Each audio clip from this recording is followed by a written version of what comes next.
It's unsettling to realize that the most beautiful Tudor homes were often the quietest places of suffering. Behind stone walls, lives were shaped by fear that never reached the page. Stories erased before anyone could name them. What survived in history is only the surface. What mattered most stayed hidden, where no record dared to go. Tonight, you will step into the silence they lived in. So, before you feel comfortable, take a moment to like the video and subscribe to the channel, only if your heart truly wants to. If you do like it, leave a little comment letting me know what time it is, where you are. Now, dim the lights. Adjust the pillow to fit your head. Maybe turn on a fan to create a relaxing atmosphere. And let's begin this journey together tonight. If someone were to step inside a Tudor household at night, they might think the silence meant peace. The stone walls were thick, the wooden beams heavy, and every sound seemed swallowed before it reached the door. From the outside, the house looked still, respectable, and orderly. The kind of place where nothing dangerous could happen. Inside, however, silence often covered what no one dared acknowledge. The walls that held families together also hid the moments that tore them apart. What appeared calm from the street could mask a violence that left no witness but the house itself. The Tudor world treated the home as a private domain, where interference was unwelcome.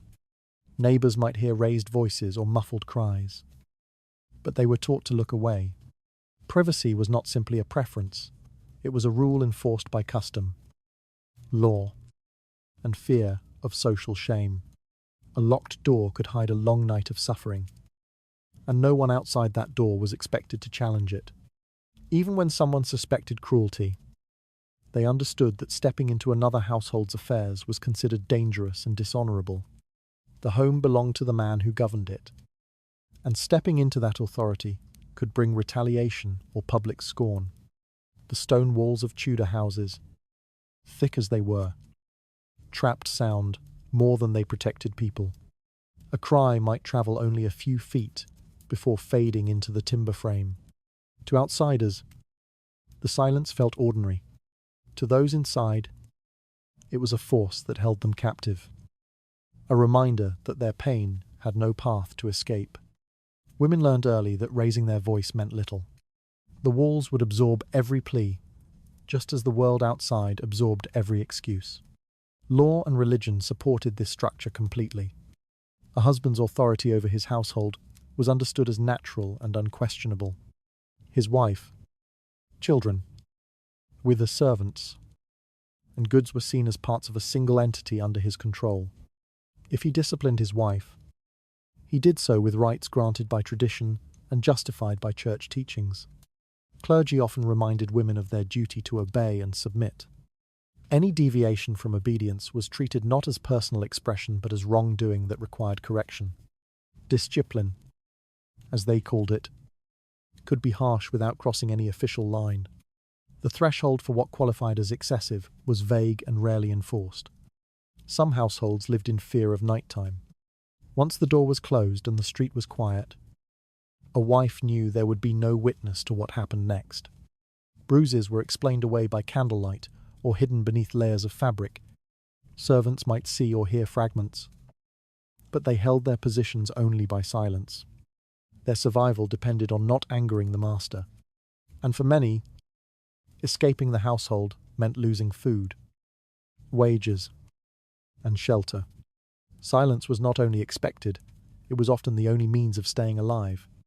Children absorbed this atmosphere. They learned that the house had rules that could not be questioned, and they learned which sounds meant danger. A chair scraped too loudly, a cup dropped too quickly, a footstep that came too close. Every noise inside a Tudor home had meaning. Yet the moments, right after violence, when everything fell quiet again, were the hardest for them. The silence returned as if nothing had happened, but they understood that it was only a pause. The quiet was heavy, strained, and full of things no one talked about.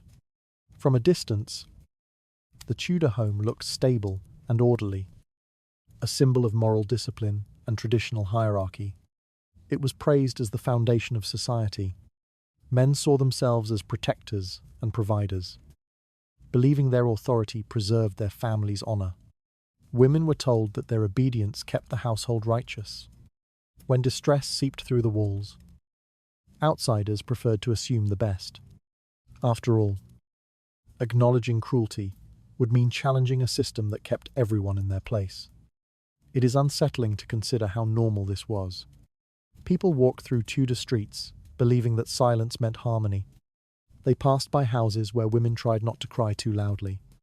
They greeted men who carried themselves with pride while hiding what had happened indoors the night before.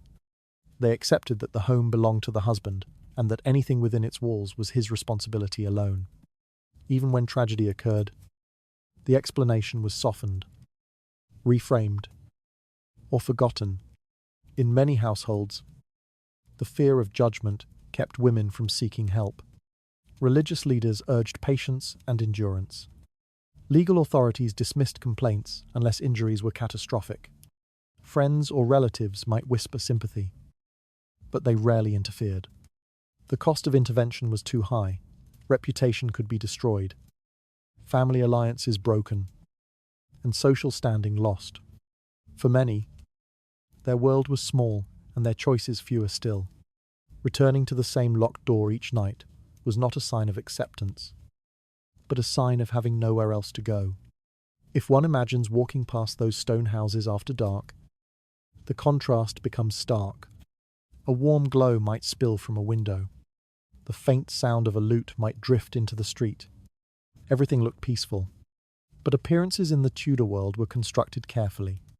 A wife understood that presenting a calm face to neighbours mattered more than revealing the truth. A husband understood that his authority required no explanation. And society understood that turning away was easier than asking questions. Behind those walls, the silence became part of the architecture, just as much as the wooden beams and the stone foundation. For those who lived inside, the night often brought a heavy stillness. It was the kind of silence that made even the smallest movement feel dangerous. Breathing too loudly could draw attention. Speaking too softly could be mistaken for defiance. The house did not protect them, it enclosed them.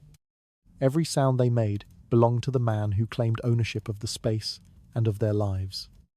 And every quiet moment carried the memory of nights when the silence came only after someone had been hurt. When dawn arrived, nothing looked unusual. The street was filled with people heading to the market. The house returned to its daily routines. Yet the silence lingered in the corners, pressed into the walls like a stain no one wanted to see. Outsiders praised the orderliness of Tudor life, unaware or unwilling to acknowledge how much suffering the domestic order demanded. What unfolded inside those walls often left no trace on the street. The calm exterior hid a strain that many learned to accept to survive. And somewhere within that silence, another truth waited for its turn to disturb the stillness. A Tudor marriage transformed a woman's life in ways that were immediate and irreversible. Once she entered her husband's household, the law considered her identity absorbed into his. Property she once owned, savings she had collected, or wages she might have earned, became his without negotiation. Even objects she cherished, small keepsakes, inherited linens, or a few coins saved over the years, could be claimed by her husband as part of his rights. The moment the marriage was recognized, the boundary between what belonged to her and what belonged to him disappeared entirely, and it was understood that nothing would be returned to her control. Daily decisions reflected this imbalance. A wife could not legally sign contracts, make purchases of significance, or manage inherited land without her husband's consent. If he mismanaged their shared property, she had no legal path to intervene. If he sold something that had once been hers, she had no voice in the transaction. Her autonomy was not simply restricted, it was erased quietly, treated as a natural condition of married life. Friends and relatives accepted this shift as ordinary, even expected. The legal system supported it firmly. and the church reinforced it through sermons that placed obedience at the center of a woman's virtue. Physical autonomy was treated no differently. A husband was considered the rightful authority over his wife's body. Whether she wished to bear children, avoid further pregnancies, or simply recover from illness, mattered less than his expectations for the household. Her presence in the home, cooking, cleaning, managing servants, and raising children was seen as a duty rather than a choice. If she resisted, her refusal held no legal weight. Even the act of speaking about her discomfort could be dismissed as disobedience. A wife lived with the knowledge that her husband's will shaped every part of her existence, publicly and privately. This framework extended into social interactions. A woman could not travel, visit relatives, or attend markets without approval. The letters she sent might be inspected. Friendships that displeased her husband could be ended abruptly. Isolation became common not because women sought solitude, but because the structure of marriage closed off their world until it centered tightly around the man who held authority over them. Many accepted this narrowing of life because they had never known an alternative.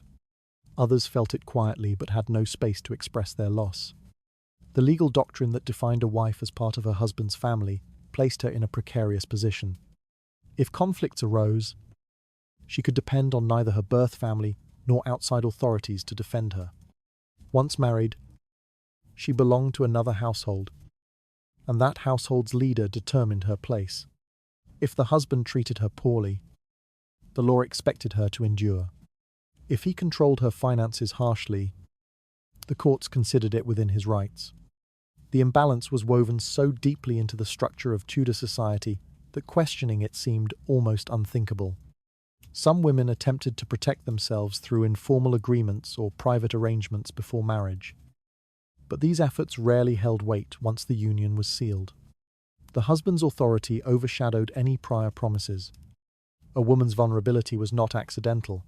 It was designed into the system that governed every Tudor home. Even when she sensed the injustice of her situation, she knew the world outside would not acknowledge it. Inheritance created additional complications. A woman might be named heir to land or property, but managing it independently was nearly impossible. Her husband's signature controlled its use, sale, or transfer. Families who wished to preserve their estates often hesitated to leave assets to daughters for fear that a son-in-law would take possession and squander them. This fear further limited women's opportunities, reinforcing the idea that they could not be trusted with property simply because the law prevented them from holding it securely.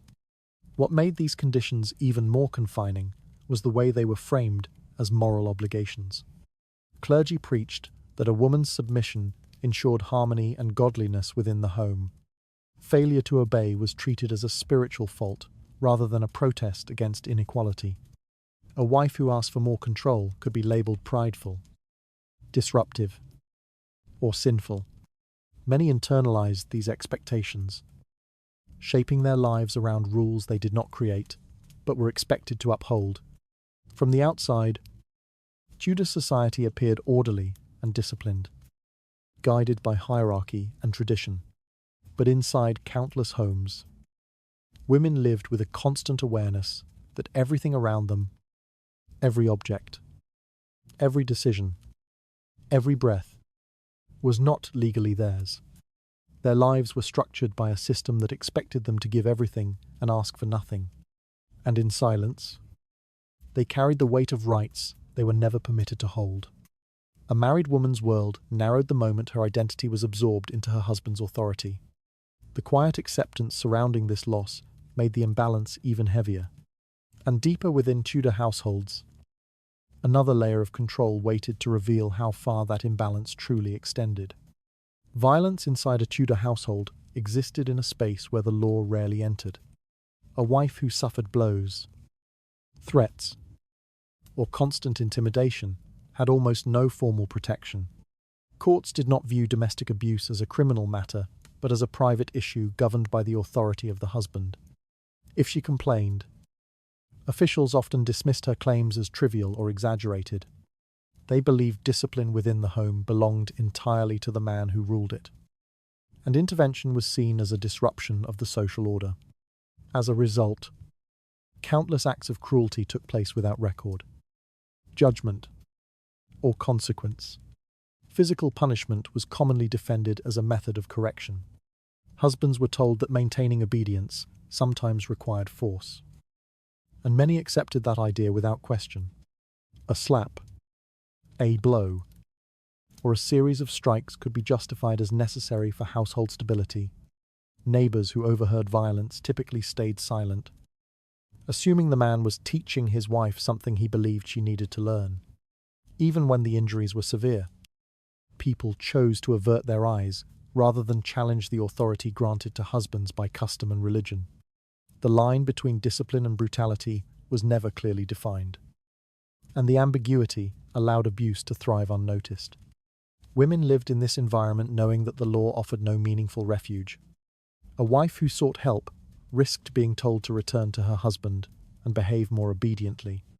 Clergy reinforced the same message, insisting that patience and humility resolve domestic conflict more effectively than complaint.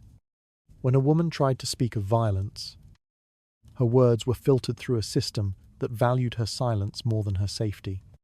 Her suffering became invisible by design, not because it was rare, but because no one in power believed it required attention. Only the most extreme cases drew official scrutiny.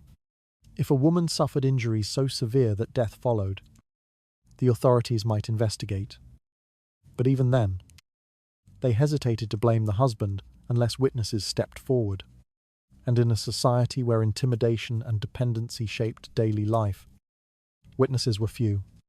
Servants feared losing their positions. Neighbors feared being accused of meddling. Relatives feared damaging alliances between families. The result was a pattern of deaths explained away as accidents, illness, or unfortunate misfortune, even when signs of repeated violence were evident. For many women, the danger was constant and unavoidable. They moved through their homes with caution, choosing words carefully, avoiding gestures that might provoke anger. Nights were especially precarious, as the privacy of the household offered shelter for violence and erased any immediate trace of wrongdoing. No official punishment discouraged these acts, and no law recognized the harm they inflicted.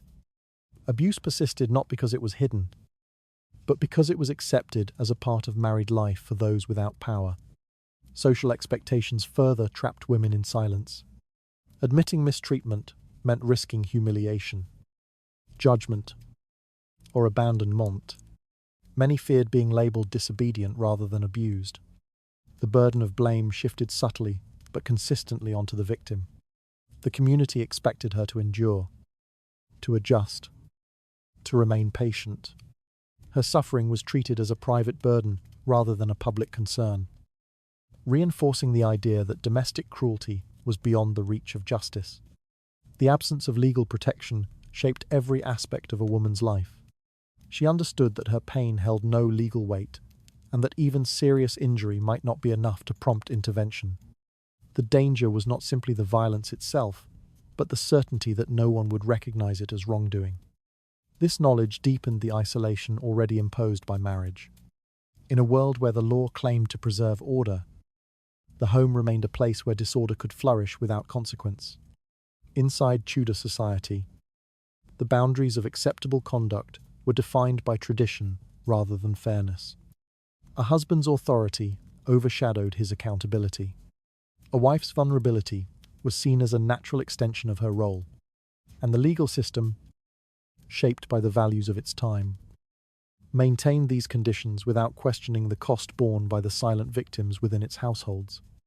The dismissal of domestic abuse as a private matter left women unprotected in their most vulnerable moments. The ease with which violence was explained away revealed how firmly society accepted it. Beneath that quiet acceptance, another form of sanctioned control prepared to expose just how deep the imbalance truly ran. Devices used to restrain women inside. Tudor households were described as tools of correction, though their purpose and their impact were far closer to punishment than guidance. Many homes kept such items within reach, stored quietly behind doors or beneath benches, ready to be used whenever a husband believed his authority had been challenged. These objects did not appear in inventories or legal documents, yet they were familiar enough that few questioned their presence. Their very existence reflected a belief that controlling a wife required more than words, and that physical restraint was an acceptable part of maintaining order. Gags, fashioned from cloth, leather, or iron, were used to silence women whose voices were considered disruptive. A wife who protested, argued, or pleaded could find her mouth covered or forced shut, preventing her from speaking or crying out. The act was justified with claims that it prevented hysteria or kept peace within the household. In truth, it served to remind her that even her voice was not fully her own. Such devices were often used at night, when the risk of being overheard was small, and the darkness pressed closely against the walls, muting every sound the house absorbed. Collars designed to restrict movement or force compliance were another means of control. Some collars locked around the neck and attached to posts or beams, leaving the woman seated or standing in a fixed position for long periods. Others were crafted with spikes or ridges, intended to cause discomfort if she moved too quickly. Husbands defended their use as discipline, insisting that a brief period of restraint corrected improper behavior. For the women who endured them, the experience left physical and emotional marks that lasted far longer than any supposed lesson. The tightness around the throat, the weight of the metal, and the fear of angering the man who held the key created a silence that extended long after the device was removed. Binding tools varied from simple ropes to straps with buckles and metal fastenings. They were used to immobilize arms, limit movement, or force a woman into a kneeling or seated position. A bound woman could not defend herself, resist, or escape. She could only wait until her husband decided she had been taught what he believed she needed to learn. Such tools blurred the boundary between domestic correction and deliberate cruelty. But because they were used in private spaces, their presence rarely attracted scrutiny. A neighbor might notice stiffness in a woman's posture or bruises on her wrists. Yet most would attribute it to household accidents or the rough nature of daily labor. The most disturbing part of this system was how normal it appeared to those who enforced or observed it. Tudor society accepted that husbands exercised moral and physical authority within their homes, and that the well-being of the household depended on their control. Religious teaching supported this notion by framing female obedience as a divine obligation. Any resistance was interpreted as rebellion, not only against the husband but against the order God had established. Devices used for restraint, therefore, carried a veneer of legitimacy. They were seen not as instruments of torture, but as tools of moral correction. Women understood that speaking about these experiences risked further punishment. If a wife revealed that her husband confined or gagged her, she could be dismissed as overly emotional, disobedient, or dishonest. Clergy often advised patience, urging her to accept correction humbly. Legal authorities rarely intervened unless severe injury or death occurred. And even then, they hesitated to challenge a man's authority over his household. A woman who hoped for protection usually found only admonitions to behave more carefully. The silence surrounding these practices was not simply enforced, it was institutional. Servants who witnessed such acts faced their own layers of danger. They knew that confronting the master could lead to dismissal or violence, and that revealing the truth outside the home could expose them to retaliation. Some tried to offer quiet comfort to the wives they served, yet they understood the limits of their position. Their survival relied on maintaining the household's outward appearance, no matter what occurred behind closed doors. Thus, the tools remained in use, their presence unchallenged and their purpose rarely spoken aloud. Deaths caused by these devices were easy to conceal. A woman might be said to have suffered an illness, a fall, or a sudden weakness, without medical examinations or formal investigations. Such explanations passed without resistance. Families could bury their daughters or sisters without ever learning what had happened to them. Husbands were seldom questioned, and if rumors circulated, they eventually faded as the community returned to its ordinary rhythms. The absence of records does not reflect the absence of tragedy. It reflects how thoroughly the system protected those who committed harm. The use of these devices reveals the darker foundation of Tudor domestic life. What society called discipline often served as an excuse to exert total control over a wife's body and movements. The threat of restraint shaped her behavior as much as the act itself. She learned to speak softly, move carefully, and anticipate anger before it surfaced. Even when no device was in sight, the memory of its use lived quietly inside her, influencing every decision she made. For many women, survival meant complying with expectations that left them vulnerable. They understood that the tools could appear at any moment, triggered by a misunderstanding, a misplaced word, or simply a husband's frustration. Their world became defined by caution and silence.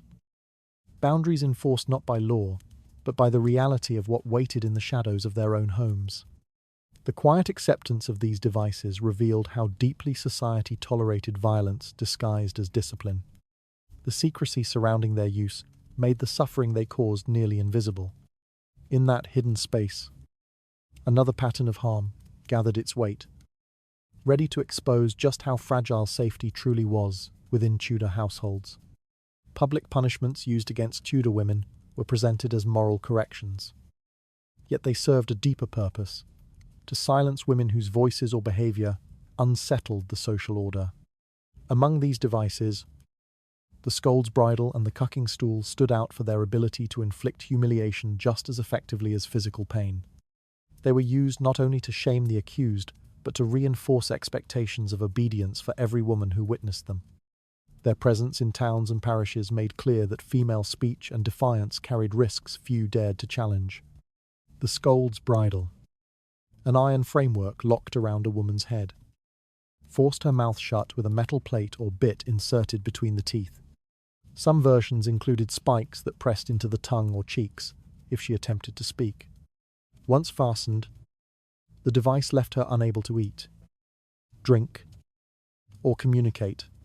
She might be paraded through the streets, led by a rope or chain, while crowds gathered to watch. Officials described the punishment as a remedy for gossip, nagging, or unruly behavior.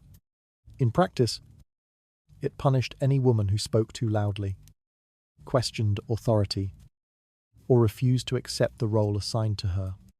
The bridle's weight alone could cause bruising around the jaw and skull, and the metal often left sores where it rubbed against skin. But its psychological pressure was just as severe. Wearing it marked a woman as someone who had stepped outside the boundaries of acceptable behavior. The public nature of the punishment deepened the humiliation, ensuring that her community perceived her as troublesome even after the device was removed. This stigma followed her home, where her husband or family might view her punishment as justification for further control. The cucking stool, though different in appearance, served a similar purpose. A woman accused of disruptive speech, defiance, or moral misconduct could be strapped into a wooden chair mounted on a beam. She was then dunked repeatedly into a river or pond while crowds observed. Officials insisted this process cleansed her of disorderly behavior. To those watching, it looked like a ritual of discipline. To the women forced into the water, it was an ordeal that left them gasping, shivering, and terrified. Some fainted, others suffered injuries from the force of the dunking or the cold. But because the punishment was described as corrective rather than harmful, little sympathy followed them home. These public displays created an illusion that community discipline, not domestic violence, produced order. People saw women punished in the open and believed the issue lay in their behavior, not in the structure that denied them autonomy. The scold's bridle and cucking stool suggested that unruly women were the problem, shifting attention away from the private violence many endured. by focusing on speech and defiance. The punishments implied that a woman's silence was necessary for harmony. The message extended into every household, influencing how husbands justified their own forms of control. The roots of these punishments lay in fear of women's voices, women's anger, women's independence. A woman who challenged her husband or questioned unfair treatment could threaten the stability of a system built on obedience. Public penalties made examples of such women, discouraging others from speaking out. Even women who had never faced punishment firsthand understood the warning. The sight of iron gags or the memory of seeing someone plunged into cold water created a quiet boundary around what they dared to say. Authorities framed these practices as part of maintaining communal order, yet they disguised the extent to which the most dangerous violence occurred inside private homes. A woman gagged in public might return to a household where she was punished again for disgracing the family. A woman dunked in a pond might face anger rather than compassion from her husband, who believed her defiance had damaged his reputation. In this way, public punishment and private violence fed into each other, each reinforcing the other's legitimacy. Women had little recourse. Complaints were dismissed, explanations ignored, and defenses rarely heard. Even those who believed their punishment unjust hesitated to argue further, knowing resistance could invite harsher consequences. Communities accepted the devices as long-standing customs, part of the moral landscape, tools that reminded everyone of their place. The discomfort they caused was overshadowed by the belief that order depended on control. Despite their brutality, these punishments were not considered unusual. Towns displayed the devices openly, and officials used them without hesitation. Their presence served as a constant reminder of how quickly a woman's life could be turned into a spectacle.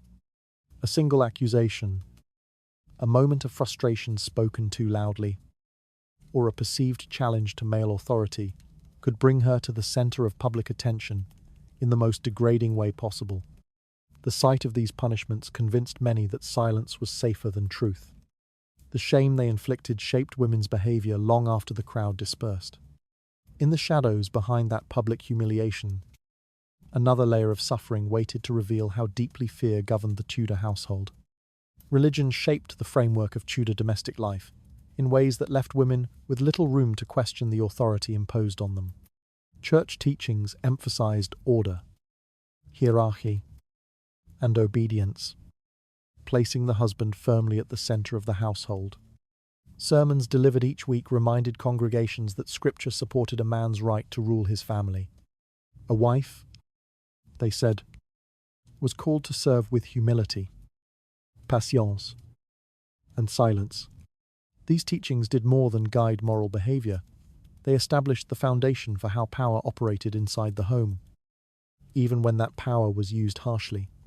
Clergy frequently cited passages that emphasized submission, urging women to honor their husbands as spiritual leaders. They framed this obedience as a virtue, a sign of godliness, and a path to domestic harmony. Any woman who resisted or questioned her husband's decisions was subtly labeled prideful or sinful. She was told that her duty was to maintain peace through compliance, even if doing so required enduring treatment that caused her pain. This moral pressure influenced how women viewed themselves and how they interpreted the violence they suffered. Instead of seeing it as an injustice, many were taught to consider it part of their spiritual burden. Men heard the same teachings but received a very different message. They were told that their authority was divinely sanctioned, that correcting their wives was not only permissible but expected. A husband who believed he was acting for the good of his household felt justified in using force, especially when clergy described discipline as necessary for maintaining order. Religious leaders seldom questioned how that authority was expressed. They offered guidance on patience or kindness, yet they avoided direct criticism of a husband's right to discipline. This silence reinforced the belief that domestic violence was a private matter, protected by religious doctrine. The Church's influence extended beyond the spoken word. Community norms were shaped by religious expectations, and women internalized the idea that suffering quietly was a sign of moral strength. A wife who endured hardship without complaint could be praised for her devotion. Her ability to withstand cruelty became evidence of her faith rather than a reason to intervene. This reframing of endurance as virtue left many women isolated. They prayed for peace inside their homes, believing divine intervention would succeed where human help could not. Yet prayer offered little protection against the violence that occurred behind closed doors. A woman might kneel each night asking for her husband's anger to fade, only to face the same harsh treatment moments later. The church did not provide a safe refuge where she could speak openly about her suffering. Confession, 2. Offered limited relief. If she revealed her fear or injuries, the priest might encourage forgiveness or advise her to behave more cautiously. Rarely did he question the man whose actions caused the harm. The cycle continued because the institution tasked with guiding moral life refused to confront the imbalance at its core. Religious festivals, marriages, and baptisms reinforced the same hierarchical structure. Rituals centered on the family placed husbands in positions of visible authority, while wives performed supportive roles. Even in ceremonies meant to celebrate life or unity, a woman's place was clearly defined. These repeated rituals trained entire communities to accept male dominance as natural. Girls learned from an early age that questioning authority placed them outside the expectations of faith. Boys learned that leadership within the home belonged to them when they reached adulthood, reflecting the inheritance of power from one generation to the next. The moral codes promoted by the church shaped how society interpreted violence. When a woman appeared bruised or withdrawn, people were more likely to assume she had failed in her duties than to suspect wrongdoing by her husband. Clergy rarely contradicted this assumption. They encouraged reconciliation rather than investigation, urging couples to restore order rather than confront the cause of disorder. The emphasis on forgiveness allowed abusive behavior to continue without consequences, placing the responsibility for peace squarely on the wife's shoulders. In some cases, religious leaders directly discouraged women from seeking external help. They warned that involving legal authorities could disrupt the household or disgrace the community. They framed silence as prudence and speaking out as dangerous. Women absorbed this message because it came from figures who claimed spiritual authority.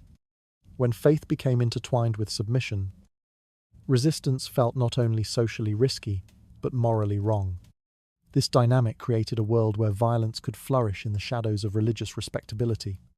The teachings that supposedly offered guidance and comfort instead reinforced a system that left women vulnerable. Their prayers rose into quiet spaces, unanswered, not because they lacked devotion, but because the structure around them treated their suffering as an acceptable sacrifice. The church, intentionally or not, provided a moral shield for actions that harmed the very people it claimed to protect. Religious teachings convinced many women that obedience was their only path to peace. The moral weight placed on silence allowed violence to blend into the fabric of everyday life. Through that stillness shaped by faith, another form of control prepared to reveal how deeply isolation governed a Tudor woman's world. Life inside a patriarchal Tudor society left most women with little sense of independence and even fewer means of escape. Their world was shaped long before marriage, built on the expectation that they would live under male authority from birth until death. Girls rarely received formal education, and many grew into adulthood unable to read or write. Without literacy, they could not manage their own finances, draft petitions, or understand the legal structures that governed their lives. Their lack of access to knowledge was not incidental. It was part of a system designed to keep them dependent, uncertain, and confined within the household. Economic dependence deepened that confinement. A married woman could not own property, enter into contracts, or earn wages without her husband's approval, even if she performed labor inside or outside the home. Her earnings legally belonged to him. This meant that a woman attempting to leave a violent or controlling marriage faced an impossible equation. She had no savings, no legal identity separate from her husband, and no assurance that anyone would support her. The community around her assumed that a wife's place was beside her husband, regardless of the conditions inside the home. Leaving was seen not as a necessary act of survival, but as a violation of the natural order. A woman who tried to flee her marriage encountered not only legal barriers, but social condemnation. Neighbors, relatives, and church authorities viewed separation as sinful and shameful. They believed that endurance was a wife's duty, that her suffering reflected personal shortcomings rather than her husband's cruelty. A woman who stepped outside her marriage risked branding herself immoral or ungrateful. The pressure to remain came from every direction, shaping her decisions even when her safety was at stake. This moral burden forced many women to stay in situations they feared, reasoning that social disgrace might be worse than continued mistreatment. Isolation reinforced the power imbalance. Many women lived in rural or semi-rural households where community support was limited. Even in towns, social interactions were controlled by rules that kept women close to the home. A woman who ventured out too often without permission risked suspicion. Over time, their world became increasingly narrow. A few rooms, a yard, perhaps a short walk to market under supervision. Their husbands, who controlled access to money, transportation, and communication, effectively controlled the boundaries of their existence. When conflict arose within the household, women had almost no place to turn. Friends hesitated to intervene, fearing they would disrupt a home that society believed belonged entirely to the husband. Families of origin often refused assistance, arguing that returning to them would bring disgrace or financial strain. Religious leaders encouraged reconciliation rather than separation, urging women to pray for patience and obedience. The legal system offered even less support. Magistrates dismissed domestic violence as a private matter, leaving women without recourse. In this environment, isolation was not simply emotional, it was structural, created by institutions that reinforced the husband's dominance. The consequences of this isolation were visible in the way women moved and behaved. Many learned to speak softly, to avoid eye contact, to anticipate anger in the smallest gestures. Their caution reflected a lifetime of navigating a world where their choices were limited and their voices diminished. Even women who longed for autonomy understood that imagining a different life held little value when no path existed to reach it. The silence surrounding their suffering was not born from resignation alone, but from the knowledge that speaking out would likely make their situation worse. Children absorbed these dynamics as well. Sons watched their fathers control household decisions, shaping their understanding of authority. Daughters saw their mothers remain obedient regardless of pain or fear, learning that compliance was essential for survival. The patterns repeated across generations, sustained not only by custom, but by the physical and emotional isolation imposed on women. A girl entering marriage often already believed she would be confined. The system had taught her that confinement was part of womanhood. For many wives, the lack of literacy symbolized the deeper lack of agency that governed their lives. They could not read the contracts that denied them property, the laws that rendered them subordinate, or the religious texts used to justify their obedience. Information passed to them only through the interpretations of others. Fathers, husbands, and clergy, who shaped the meaning to reinforce the structure of authority. Without access to knowledge, women were kept in a perpetual state of dependence, unable to challenge the rules that defined their world. Leaving a marriage remained one of the most forbidden acts a Tudor woman could commit. A wife who disappeared was often hunted down, returned by force, or punished for disobedience. Even those who reached temporary safety found their options limited, as no institution existed to protect them long-term. Their escape attempts were framed not as cries for help, but as disruptions to social stability. The judgment they faced discouraged others from trying, reinforcing the belief that a wife must endure whatever occurred within the walls of her home. Isolation shaped every corner of a Tudor woman's life, binding her to a structure that offered no escape. The society around her accepted this confinement as natural, leaving her struggles nearly invisible. Within that tightening circle, another danger was prepared to show how fear shaped even the smallest decisions a woman could make. Speaking out against violence inside a Tudor household carried risks so severe that most women never considered it an option. There were no institutions designed to receive their complaints, no officials tasked with protecting them, and no mechanisms that treated domestic abuse as something worthy of investigation. A woman who tried to report mistreatment would quickly find that the system she hoped might defend her instead reinforced her husband's authority. Even framing her experience as wrongdoing could be interpreted as disobedience. In a society where silence was expected, breaking that silence invited consequences she could not control. The absence of a formal reporting structure meant that a woman had no one to approach without exposing herself to danger. Local magistrates dismissed domestic conflict as a private matter.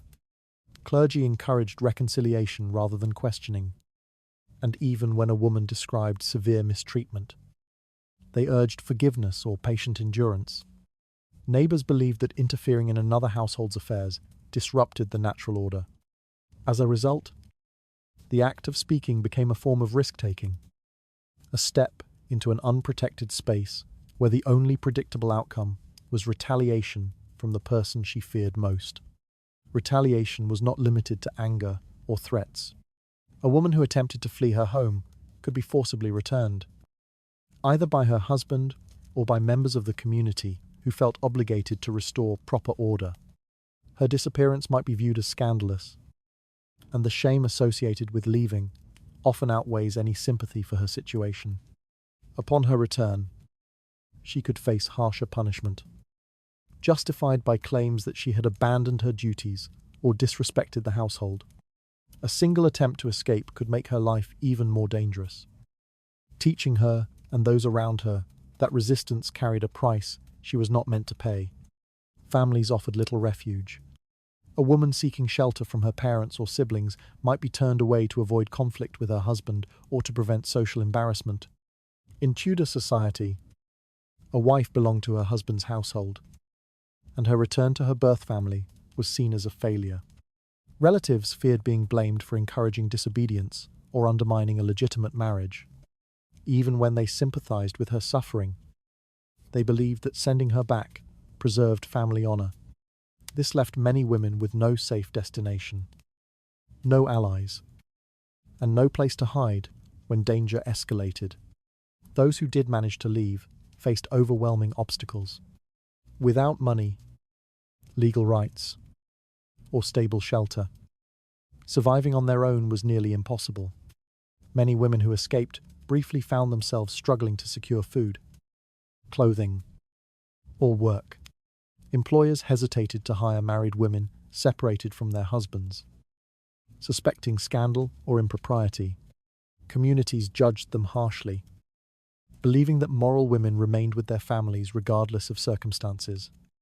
The pressures of poverty and isolation pushed many back to the very homes they feared, reinforcing the lesson that escape was temporary at best. Fear shaped daily life for women who remained. They learned to measure their words carefully, to anticipate shifts in mood, and to minimize any behavior that might provoke anger, even when violence was not immediate. The threat of it hovered constantly. The knowledge that speaking out could worsen their situation created a silence that stretched across entire households.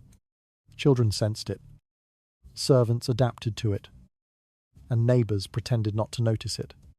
The quiet became part of the routine, an unspoken boundary that no one dared cross. The community's complicity strengthened this silence. People preferred stability over confrontation, order over justice. If a woman appeared withdrawn or injured, explanations were accepted without question. Illness, clumsiness, or weariness served as convenient reasons that avoided uncomfortable truths. By accepting these explanations, the community protected itself from responsibility, allowing the cycle of violence to continue without interruption. This collective avoidance made the woman's isolation complete. She lived among people who saw her suffering, but chose not to acknowledge it. The fear of retaliation extended far beyond physical punishment. It included social ruin, financial collapse, loss of children, and permanent damage to her reputation. A woman who confronted her husband risked being labeled unstable or ungrateful. Such labels could destroy her standing within the community and ensure that no one would help her again. Fear, therefore, became a tool more powerful than any physical restraint. A tool that shaped behavior, limited choices, and silenced countless women long before violence took place. In a world where silence was the expected response to suffering, a woman's voice held no authority. Every path she might take towards safety was blocked by the threat of reprisal or shame. Her choices narrowed until only endurance remained. The weight of retaliation pressed on her from every direction: legal, social, economic, and personal, ensuring that the risks of speaking out always outweighed the hope for relief. Fear prevented countless women from seeking help, leaving them trapped within the boundaries of a life they could not change. The silence surrounding their suffering made their isolation feel endless. Through that deepening fear, another consequence of this world prepared to show how violence shaped even those who only watched from a distance. Silence within Tudor communities was not simply the absence of intervention. It was an active force that shaped how violence endured from one household to the next. Neighbours lived close enough to hear the sounds that came through thin walls or open shutters. Yet they rarely stepped forward. A cry might rise into the night and fade just as quickly, leaving behind the uneasy knowledge that someone nearby was suffering. People learned to pause, listen briefly, and then move on, convincing themselves that acknowledging the sound would place them in danger or draw them into a conflict they had no right to challenge. Their restraint was not accidental. It was encouraged by a society that valued order more than justice. Many believed that whatever happened inside a home belonged entirely to the husband who governed it. Interfering was considered an affront to his authority, a challenge that could disrupt the fragile peace of the neighborhood. Even when the signs of violence were visible, bruises, limping steps, hushed voices, neighbors rationalized their inaction. They told themselves that the husband was exercising discipline, that the wife had provoked the situation, or that the conflict was temporary. The more often they repeated these explanations, the more natural their silence became. It allowed them to continue their routines without confronting the discomfort of knowing that harm was taking place nearby. Women within the community sometimes reinforced this silence. They, too, had been raised to believe that obedience defined a wife's moral worth. When they saw another woman struggling, they might offer sympathy in whispers, but seldom encouraged her to resist. Some even warned her against speaking out, arguing that doing so would only worsen her situation. Older women who had endured their own forms of control often passed down the belief that patience and endurance were the only safe responses. Rather than challenging the system, they became part of its preservation, teaching the next generation to remain quiet in the face of danger. In some instances, women actively supported the discipline imposed on other wives. They viewed strict control as necessary to maintain the reputation of the community or to prevent disorder. If a woman resisted her husband too openly, others feared that her defiance would bring scrutiny upon them all. They judged her harshly, calling her unruly or disobedient, reinforcing the idea that suffering in silence was preferable to speaking out. This internal policing ensured that the patriarchal structure remained unchallenged, strengthened by those it harmed most. Social gatherings offered glimpses into these dynamics. During market days, church services, or communal work, conversations skimmed carefully around sensitive topics. People noticed injuries but pretended they did not. They exchanged polite greetings with the man responsible for the harm, unwilling to acknowledge the disconnect between his public demeanor and private actions. Their silence reassured him that his behavior would go unchallenged. It also reminded the woman that the community stood behind her husband's authority, not her plea for safety.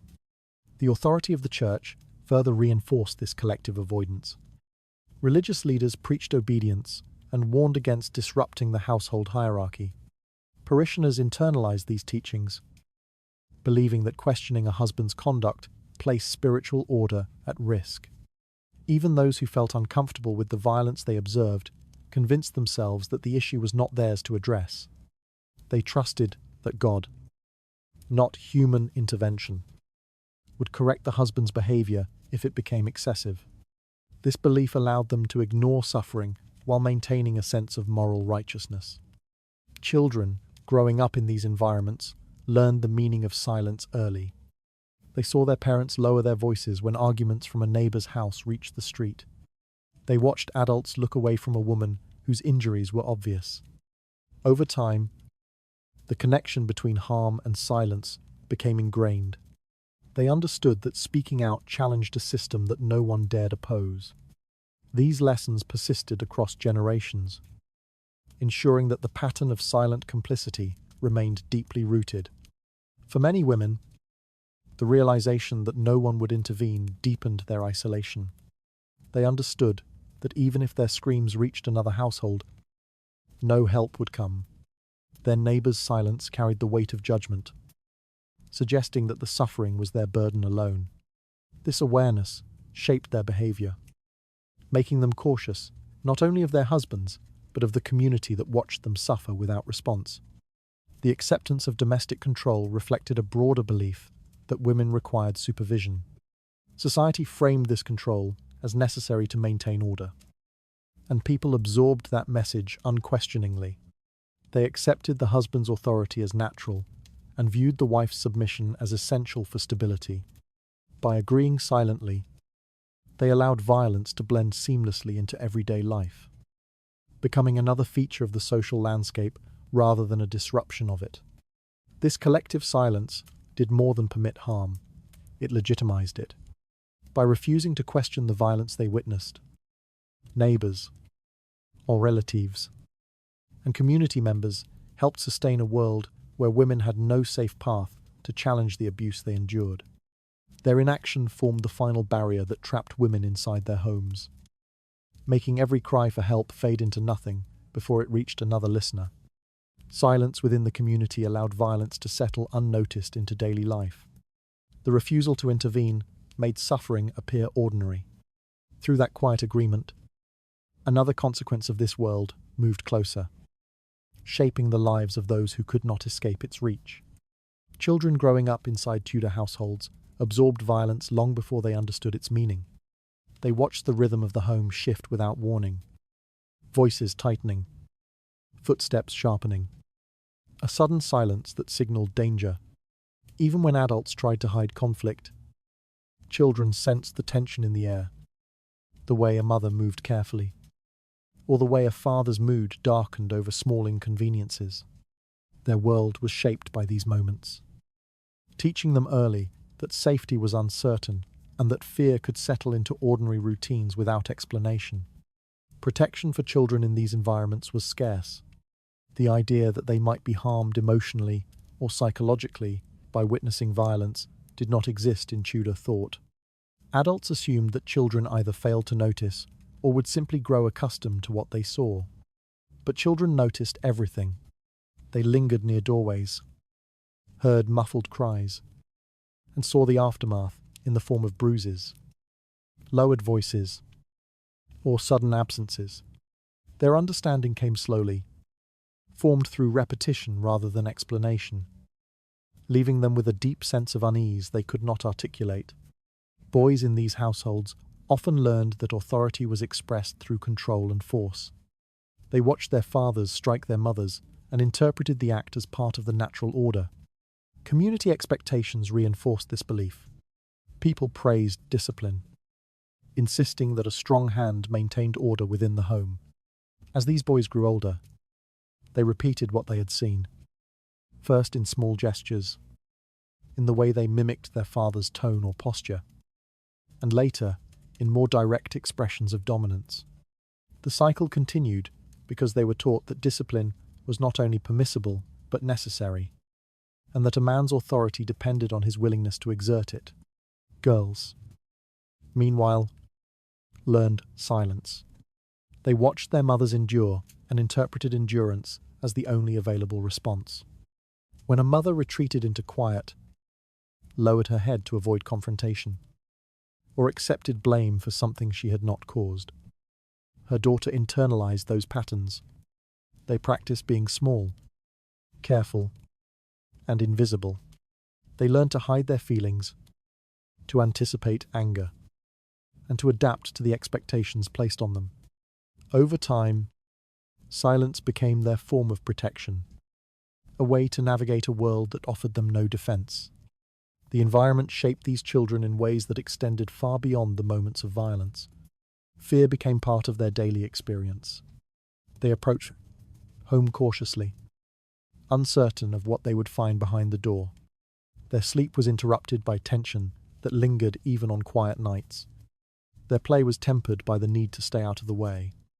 They behaved as though danger could reappear at any moment, because in their world, it often did.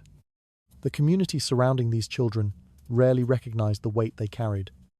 Adults saw them behaving cautiously or speaking softly and interpreted it as good manners. They praised compliance, mistaking fear for respect.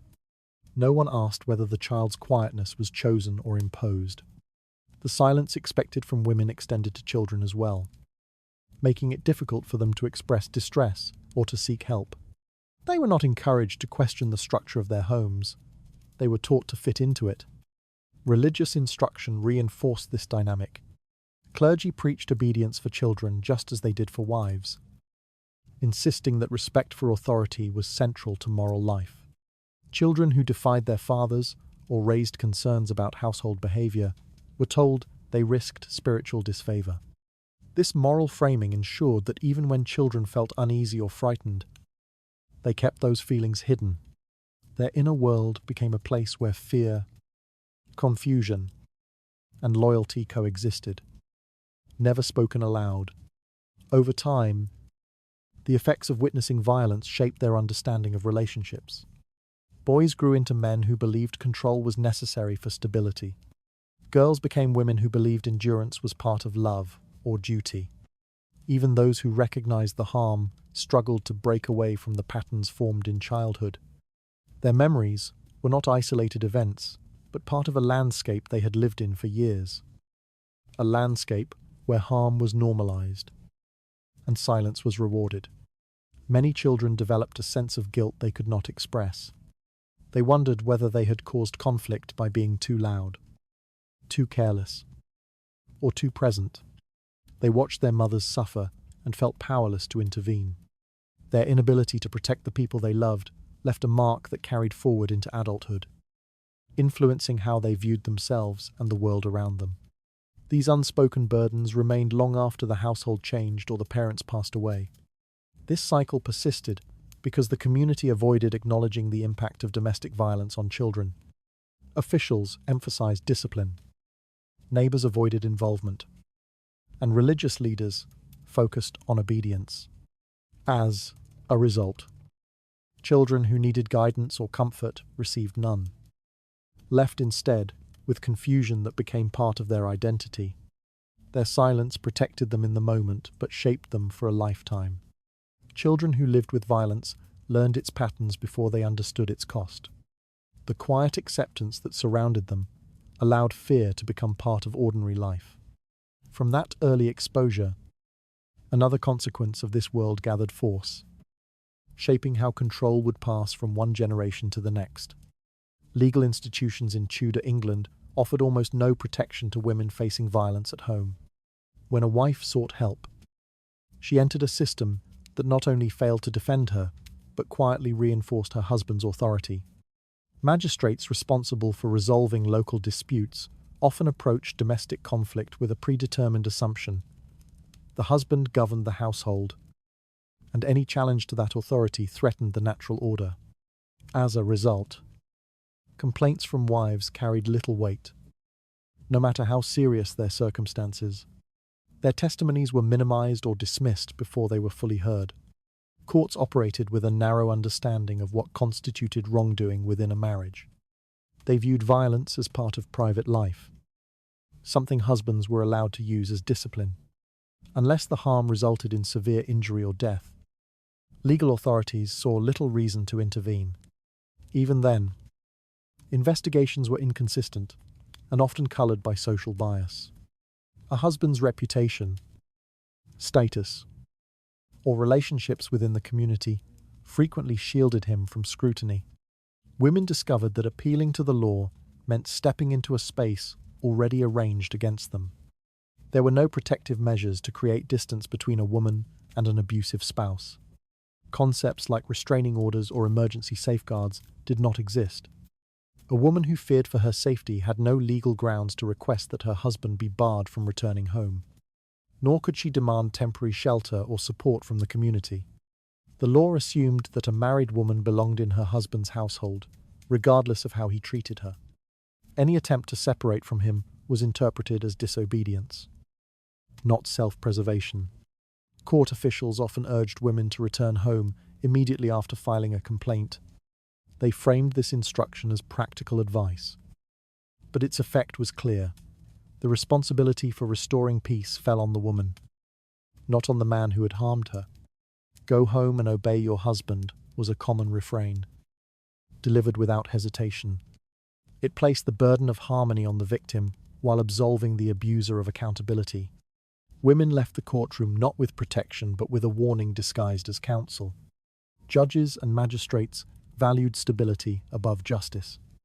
They feared that acknowledging domestic violence as a legal matter would undermine household authority and disrupt social order.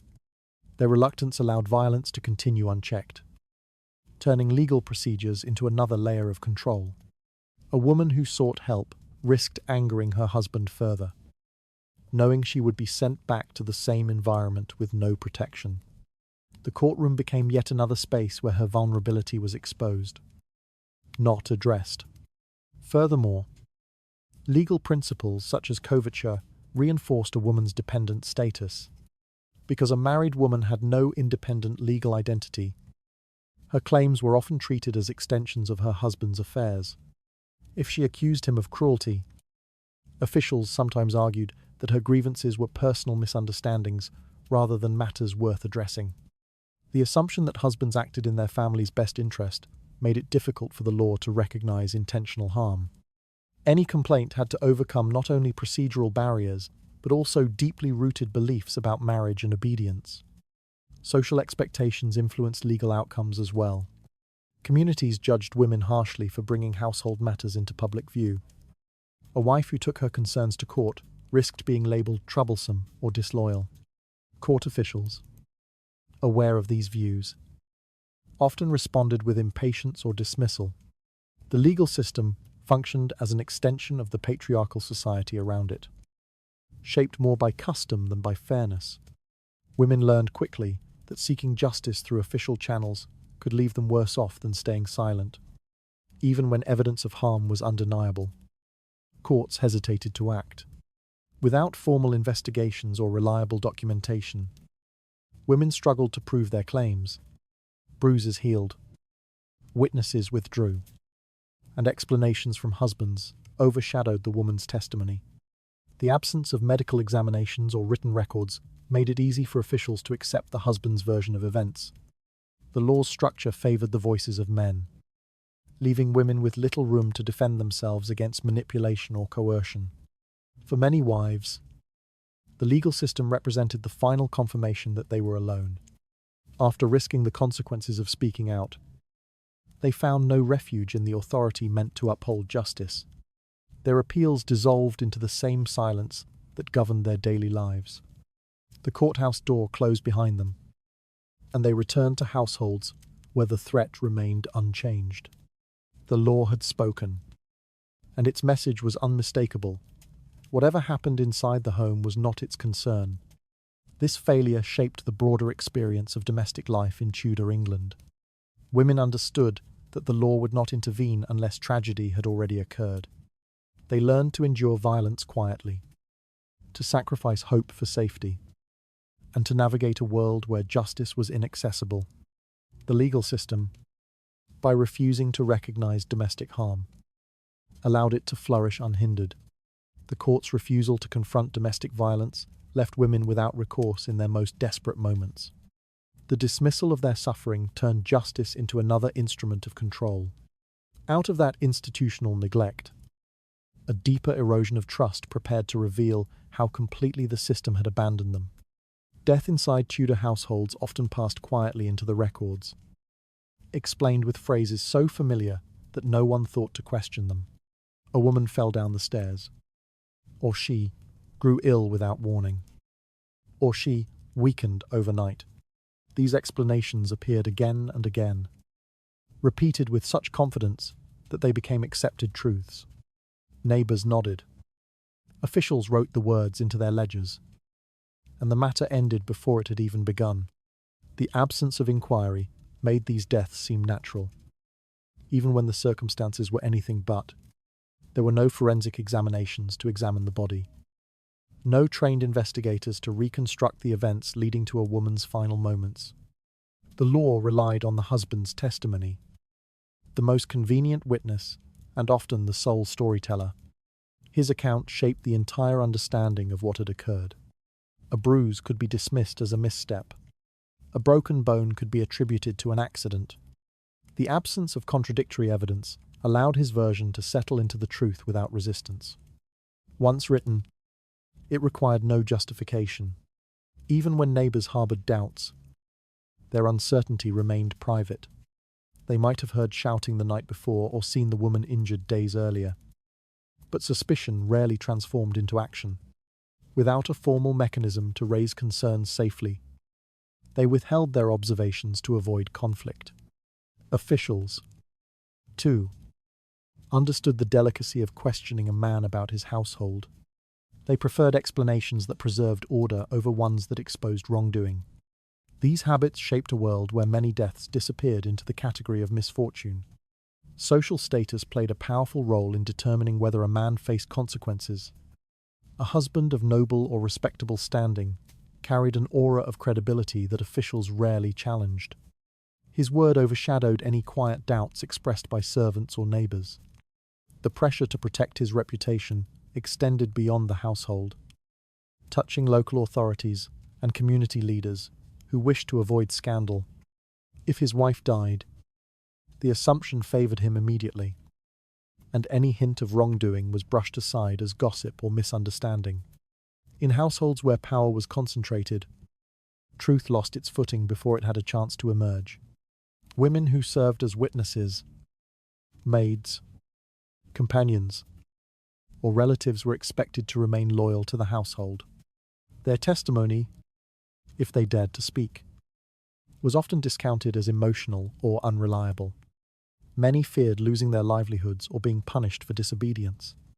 Silence protected them from consequences, even as it left the truth buried. Their absence in the official record allowed the husband's account to stand unchallenged, consolidating his control over the narrative. Patterns of injury frequently went unnoticed by authorities. Without medical training or standardized procedures, officials lacked the tools to identify signs of harm. A series of bruises might be dismissed as clumsiness. Repeated injuries were explained away as accidents common in large households. Illnesses, attributed to female weakness, masked symptoms that would raise immediate suspicion today.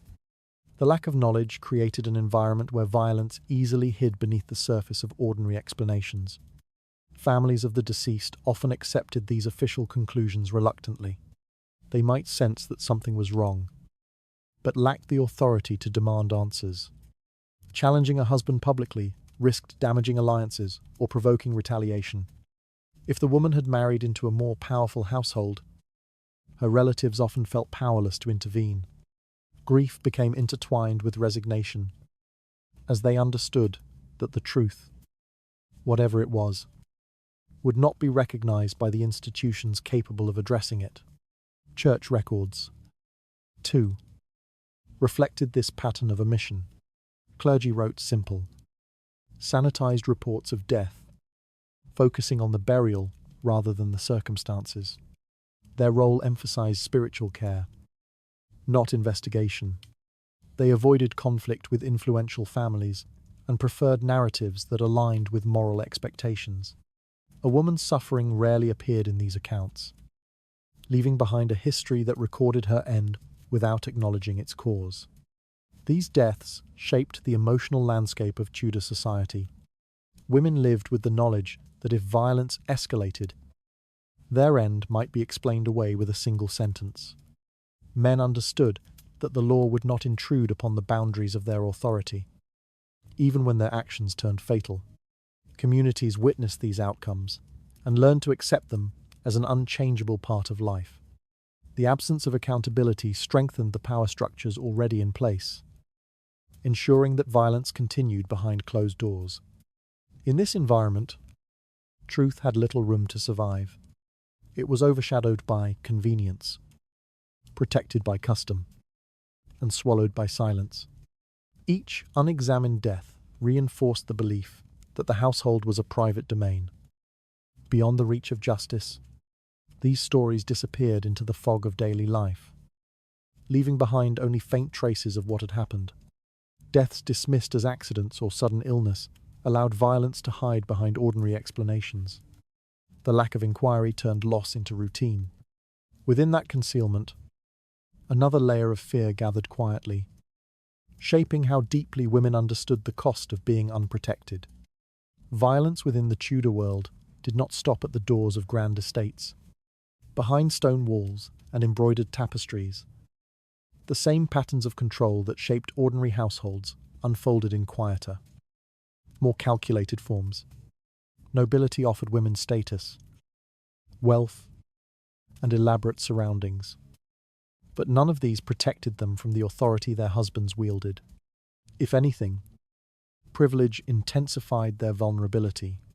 The privacy of noble homes allowed harm to hide more effectively, wrapped in ceremony and restrained by silence. Within these estates, appearances held significant weight. A noble household was expected to project order, refinement, and stability. Women played an essential role in maintaining this facade, moving through rooms with practiced grace and speaking with careful restraint. Any visible sign of conflict threatened the reputation of the family, and this pressure alone ensured that violence remained hidden. A bruise could be concealed beneath layers of fabric. A trembling voice could be masked by formality. The expectation of dignity provided no refuge. It merely demanded that suffering remain discreet. These women lived under both physical and political control. Their marriages often served strategic purposes, binding families together or securing alliances. A wife's behavior reflected not only on her husband, but on the entire network of relatives connected to the union. Her obedience ensured stability, while disobedience risked scandal. Husbands used this political leverage to maintain authority. If a woman expressed dissatisfaction or resisted her husband's wishes, he could frame her actions as disloyalty rather than distress. The boundary between personal harm and political consequence blurred, leaving her with little room to challenge the conditions of her life. Physical violence, though hidden, remained present. Anger expressed behind closed doors rarely left evidence that would spread beyond the household. Servants who witnessed these moments understood the risks of speaking openly. Their livelihood depended on loyalty, and disclosing misconduct could lead to punishment, dismissal, or worse. Their silence preserved the household's reputation while isolating the woman further. She lived in a world where those closest to her could not intervene, even when they saw the suffering she endured.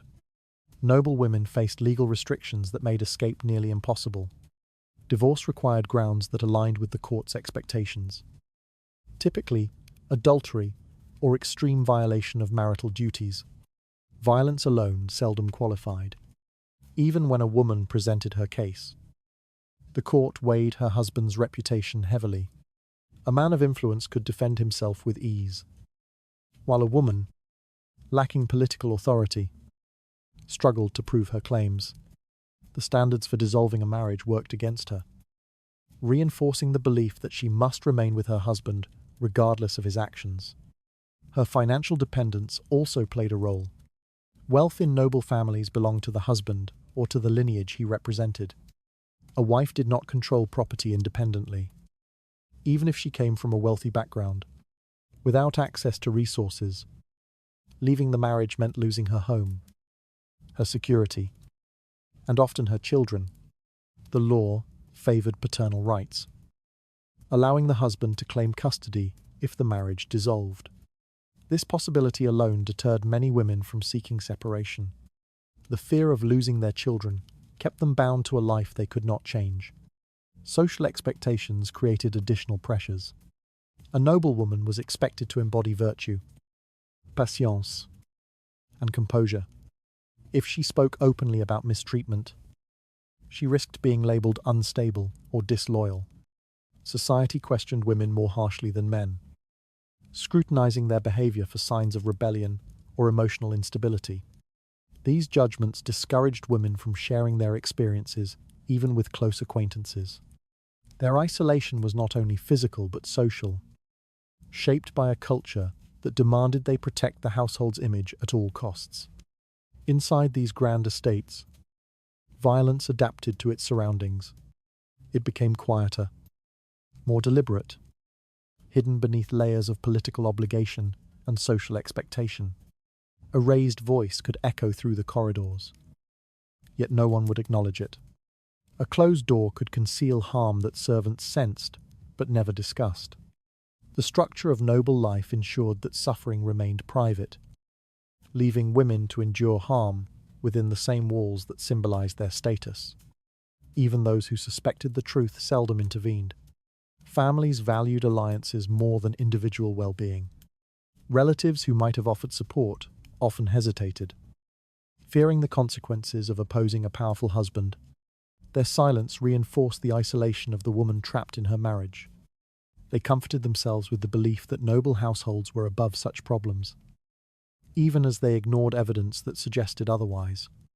The violence of the upper classes differed only in appearance, not in effect. It was wrapped in velvet rather than coarse cloth, concealed by etiquette rather than noise. But the harm inflicted was just as real, and the isolation just as profound. Behind the grandeur lay the same power imbalance that shaped every level of Tudor society, proving that status offered no true protection. Violence that hid within noble households blended into the rituals of wealth and status. The silence surrounding it deepened a woman's isolation. From inside that constrained world, another truth gathered quietly, revealing how deeply control shaped even the most privileged lives. Luxury in Tudor society created the illusion of safety. Yet beneath the richness of fabric and the gleam of polished stone, many women carried pain that wealth could not soften. The grandeur of their surroundings concealed bruises far more effectively than any attempt at treatment or comfort. Silk sleeves fell gracefully over arms marked by control. Heavy skirts brushed against legs that bore the consequences of anger. Nothing in their appearance revealed the truth. Elegance served as a mask, one designed not for deception, but for survival. Social gatherings required these women to maintain composure, no matter what they endured behind closed doors. Banquets stretched late into the night, filled with music, conversation, and carefully staged performances of harmony. A wife stood beside her husband, smiling with practiced ease, even if her back ached, or her wrists carried faint marks hidden beneath gloves. The effort to appear untroubled became part of her daily discipline. Her beauty was expected to reflect the household's stability, and any disruption risked drawing attention she could not afford.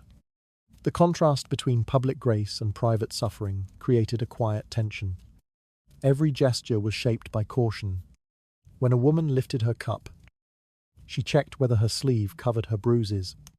When she greeted a guest, she calculated how closely she could stand without revealing stiffness or discomfort. The need to protect her image became inseparable from the need to protect herself. These small adjustments shaped her movements, turning elegance into a shield.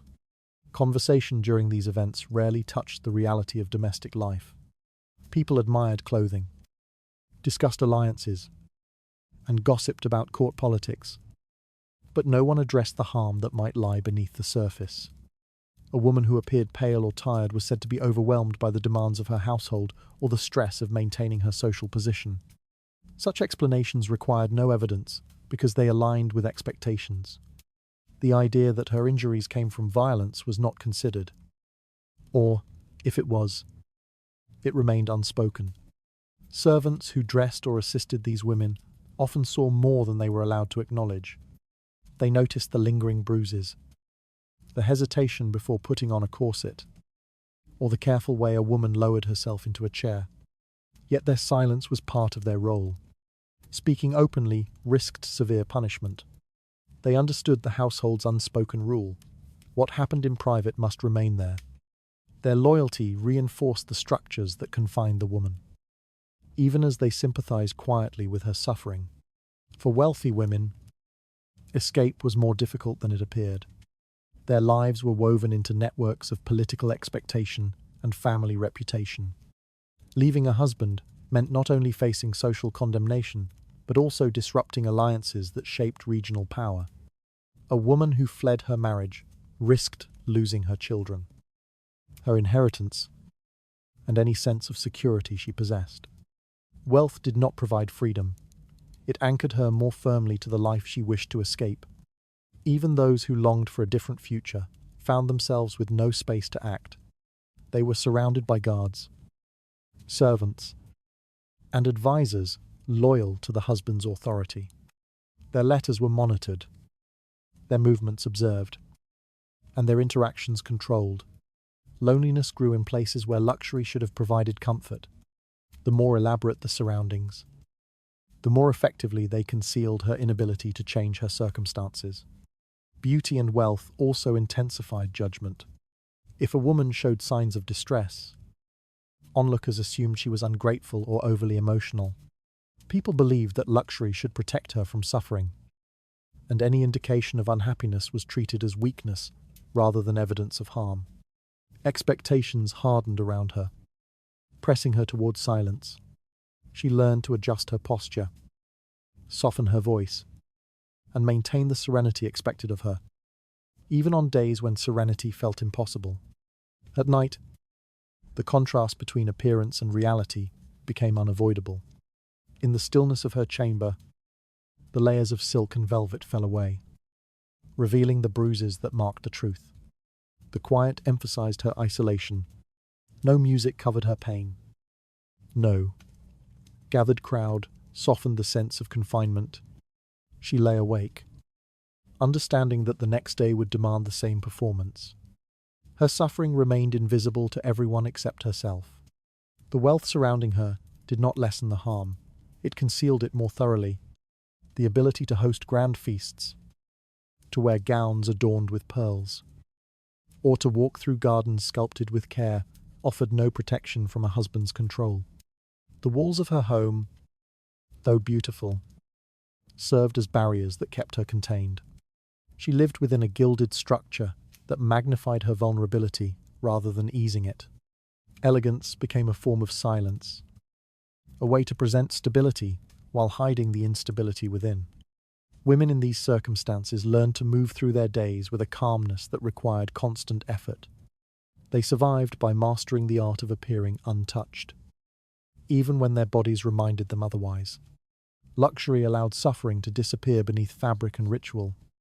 The distance between public grace and private pain grew heavier with each passing day. Through that polished exterior, another truth pressed inward, revealing how deeply appearance constrained the lives built behind Tudor walls. Women in the Tudor working class lived with a form of vulnerability so visible that it almost disappeared into the landscape of daily life. Their suffering unfolded not behind tapestries or guarded doors, but in fields, workshops, and crowded marketplaces where anyone could witness it. Yet public visibility did not bring protection. It simply made their pain part of the ordinary rhythm of labor, something observed without intervention and accepted without question. Poverty shaped every corner of their existence, narrowing their choices until endurance became their only means of survival. Most of these women had no financial independence. Their labor contributed to the household's survival, but the income they generated belonged to their husbands. If they wished to leave an abusive home, they had nowhere to go, and no means to sustain themselves. Inns required payment, lodgings demanded references, and relatives often lacked the resources to take them in. The structure of their world offered no escape routes. Even imagining a future beyond their marriage felt impossible, not because they lacked courage, but because every practical barrier stood firmly in their way. Their suffering was visible to neighbours, merchants, and travellers passing through town. A confrontation in the street might draw a brief moment of attention, but once the shouting stopped or the man walked away, people returned to their business. Market life was loud and chaotic. Violence blended into the noise. A woman struck in public learned quickly that onlookers would not come to her defence. They viewed the act as a domestic matter, something they had neither the right nor the responsibility to challenge. Silence formed a protective shell around the man, leaving her exposed. For rural women, the isolation was even greater. In the fields or at the edge of the village, they worked with little supervision and even less support. If a husband lashed out against his wife in these open spaces, the nearest witness might be too far away to help or too accustomed to such scenes to intervene. Outdoor violence echoed briefly across farmland and then faded, absorbed into the daily rhythm of labour. A woman returned home with new bruises and continued her tasks because stopping was not an option.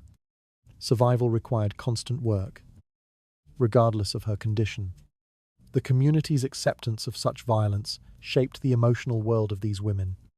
They knew their cries would not bring assistance, and their injuries would not spark outrage.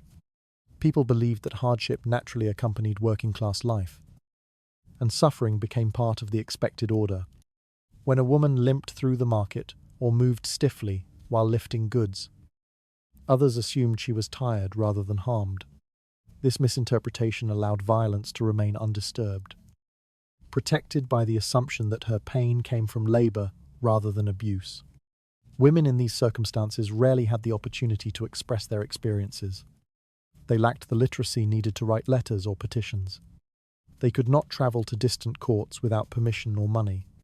Even speaking to others about their suffering carried risks. A husband who suspected disloyalty or complaint might respond with greater violence. Neighbours who heard her concerns might repeat them, allowing rumours to reach the wrong ears.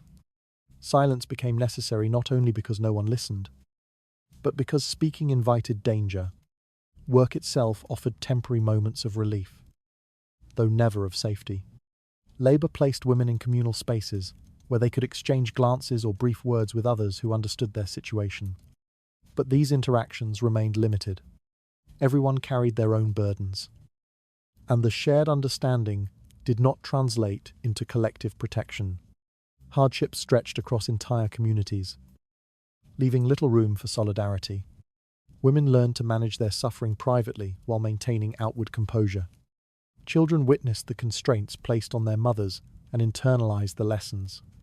Sons grew up seeing violence enacted openly and unchallenged, shaping their understanding of authority. Daughters learned that survival depended on endurance, modesty, and caution. They saw the adults around them accept violence as routine, and this acceptance carved itself into their expectations for adulthood. The cycle strengthened as each generation absorbed the normalized suffering of the one before it. The physical spaces of working-class life reflected the precariousness of these women's existence. Homes were small, often consisting of a single room shared by the entire family. There was no private space to retreat to, no door to lock, no corner where danger could be kept at a distance. Markets, fields, and workshops offered no shelter either. A woman moved through her day without a single place where she could feel secure. Her world held no boundaries that could protect her from someone determined to harm her. Community leaders rarely intervened. Their priorities centered on maintaining productivity and order. not addressing household conflict. They believed that poverty bred stress, and that stress naturally led to aggression. As long as a man worked, paid dues, and met obligations, his behavior at home attracted little scrutiny. The suffering of his wife did not disrupt the functions of the village, and therefore, it remained invisible in any meaningful sense. In this environment, violence became woven into the fabric of ordinary life. It shaped relationships, influenced decisions, and limited possibilities. A woman learned to move carefully, to anticipate danger, and to continue working despite pain. Her endurance kept her family alive, but cost her the freedom to imagine a different life. The struggles of working-class women unfolded in full view, yet remained unchallenged. Public suffering became another part of daily labor. Under that harsh visibility, another layer of survival emerged, revealing how deeply poverty controlled the terms of a woman's existence. The boundaries of the Tudor household were drawn in ways that left no room for a wife's autonomy. Marriage granted a husband complete authority over his wife's body, and the law acknowledged no circumstance in which his demands could be refused. Consent, as we understand it today, simply did not exist in the framework of Tudor society. A wife's body was considered part of her husband's property, an extension of the household he controlled. Under these conditions, violence that occurred in marital chambers remained unnamed, unrecognized, and unchallenged. Women learned early that resistance carried no legal support. If a wife expressed discomfort, fear, or refusal, the law interpreted it as defiance rather than a boundary. Her silence was expected, her compliance assumed. Even her own suffering could be reframed as duty, something she owed because of the vows she had spoken. The marriage contract, in the eyes of the law, gave the husband rights but imposed obligations on the wife. Her discomfort had no standing in the world she inhabited. This reality shaped the emotional landscape of the marital chamber. Nights held a different kind of fear, quiet and tightly contained. A woman might brace herself before entering the room, knowing that any hesitation could spark anger. Her voice, if she used it at all, held no influence. Her thoughts remained trapped within her own mind, unspoken because the words would have no power even if she dared to say them. The chamber that outsiders imagined as a place of intimacy instead became a site of control that she could not escape. The distinction between affection and coercion had no legal meaning, whether a woman willingly shared her body or endured it in stillness. The world outside her home made no distinction. Her husband's authority erased the difference. In such an environment, trauma remained invisible, even to those who lived beside her. Servants who tended to the household observed the changes in her demeanor, her tired eyes, her subdued movements, her quiet withdrawal. But they lacked the language or the permission to acknowledge what they saw. Her suffering dissolved into the daily routine of the household. For many women, their only defense was emotional detachment. They learned to separate their minds from the experiences their bodies endured. This quiet coping mechanism helped them survive, but left lasting marks that would never be spoken aloud. Their inner world became a place of muted sorrow, shaped by nights they could not refuse, and mornings they rose from with a practiced calmness. Endurance became their closest companion, tightening around them with each passing year. Religious teachings reinforced this silence. Clergy preached that a wife owed obedience to her husband, a duty that extended into every part of married life. They framed the husband's authority as divinely sanctioned, leaving little room for a woman to interpret her suffering as anything other than the burden of her role. Even when women sought guidance or comfort, they were often reminded to serve patiently and to accept their place within the hierarchy. Any hint of protest risked being labelled sinful. Because marital harm had no name, women had no way to describe their experiences. Without language, the suffering became difficult even to process internally. They lived within a world that denied the reality of their pain, teaching them instead to view their bodies as tools of duty rather than sources of personal agency. A woman learned to silence not only her voice but her perception of violation. Her world offered no recognition, no validation, and no remedy. The law's refusal to acknowledge the possibility of sexual violence within marriage had far-reaching consequences. It shaped how communities interpreted a woman's distress, how families dismissed her fear, and how society accepted the imbalance of power as natural. If a woman confided in another, her words might be met with resignation rather than outrage. Many believed that whatever occurred between husband and wife belonged solely to the husband's authority. This belief protected men from scrutiny and left women exposed, even when distress was evident. The intervention was rare. A woman's exhaustion or emotional collapse was attributed to illness, nerves, or the burdens of household labor. Her physical suffering was invisible beneath clothing and silence. No one asked whether her pain came from experiences she had been forced to accept. Without question, answers remained buried. Generations of women carried this burden without a name. Their experiences lingered in diaries, in whispered stories, or in the quiet expressions captured in portraits that never told the full story. What happened behind closed doors remained locked within those walls, shaping lives in ways that would never reach official records. Harm sustained in marriage remained undefined, allowing suffering to disappear into routine. The absence of recognition tightened the imbalance of power. Out of that unspoken reality, another weight settled heavily, revealing how deeply silence shaped the most intimate corners of Tudor life. Resistance within Tudor households emerged quietly at first, often as small acts of refusal, a delayed response, a withdrawn gaze, a hesitation that lasted a moment too long. But even the faintest sign of defiance could provoke consequences far beyond the limits of the home.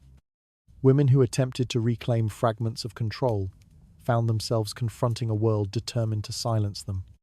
The structure of Tudor society treated resistance not as a plea for safety, but as a direct challenge to the authority that upheld its order.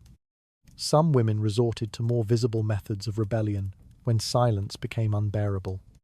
They fled their homes, sought refuge with relatives, or spoke openly about their husband's cruelty. Each of these acts risked immediate retaliation. A woman who ran from her husband could be captured and dragged back, her escape interpreted as a moral failing rather than a cry for help. Her refusal to comply turned her into a spectacle within the community, encouraging further punishment to reinforce the consequences of breaking the expected boundaries. Accusations escalated quickly when a woman refused to conform. Tudor society was steeped in superstition and suspicion, and women who deviated from expected behavior became convenient targets for broader fears. Some were accused of witchcraft. Their defiance was transformed into evidence of unnatural influence.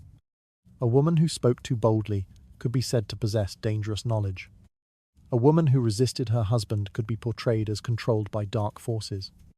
These accusations relied on social anxiety rather than evidence, but they carried extraordinary weight in a world eager to preserve the existing order.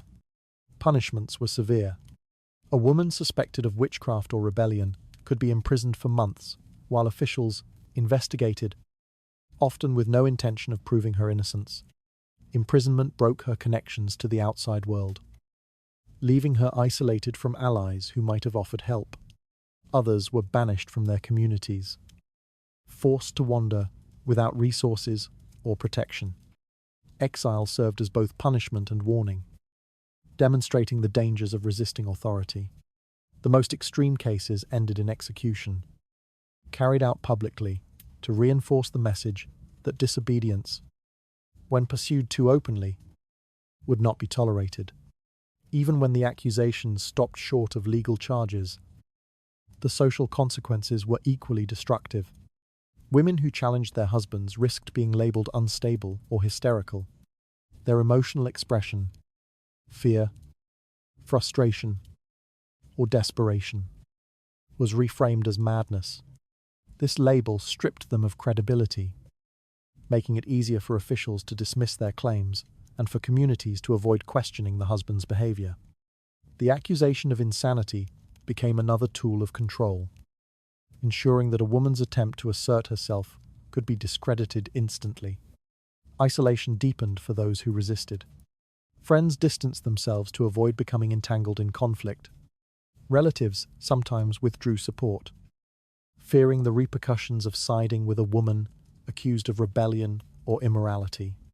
Clergy offered little comfort, urging her to return to obedience rather than challenging the structures that harmed her. She moved through familiar spaces with the awareness that every glance carried judgment. Her reputation, once damaged, became nearly impossible to repair.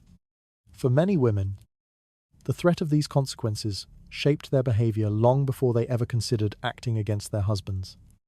They learned the boundaries they were expected to maintain and recognized that testing those limits could provoke severe retaliation.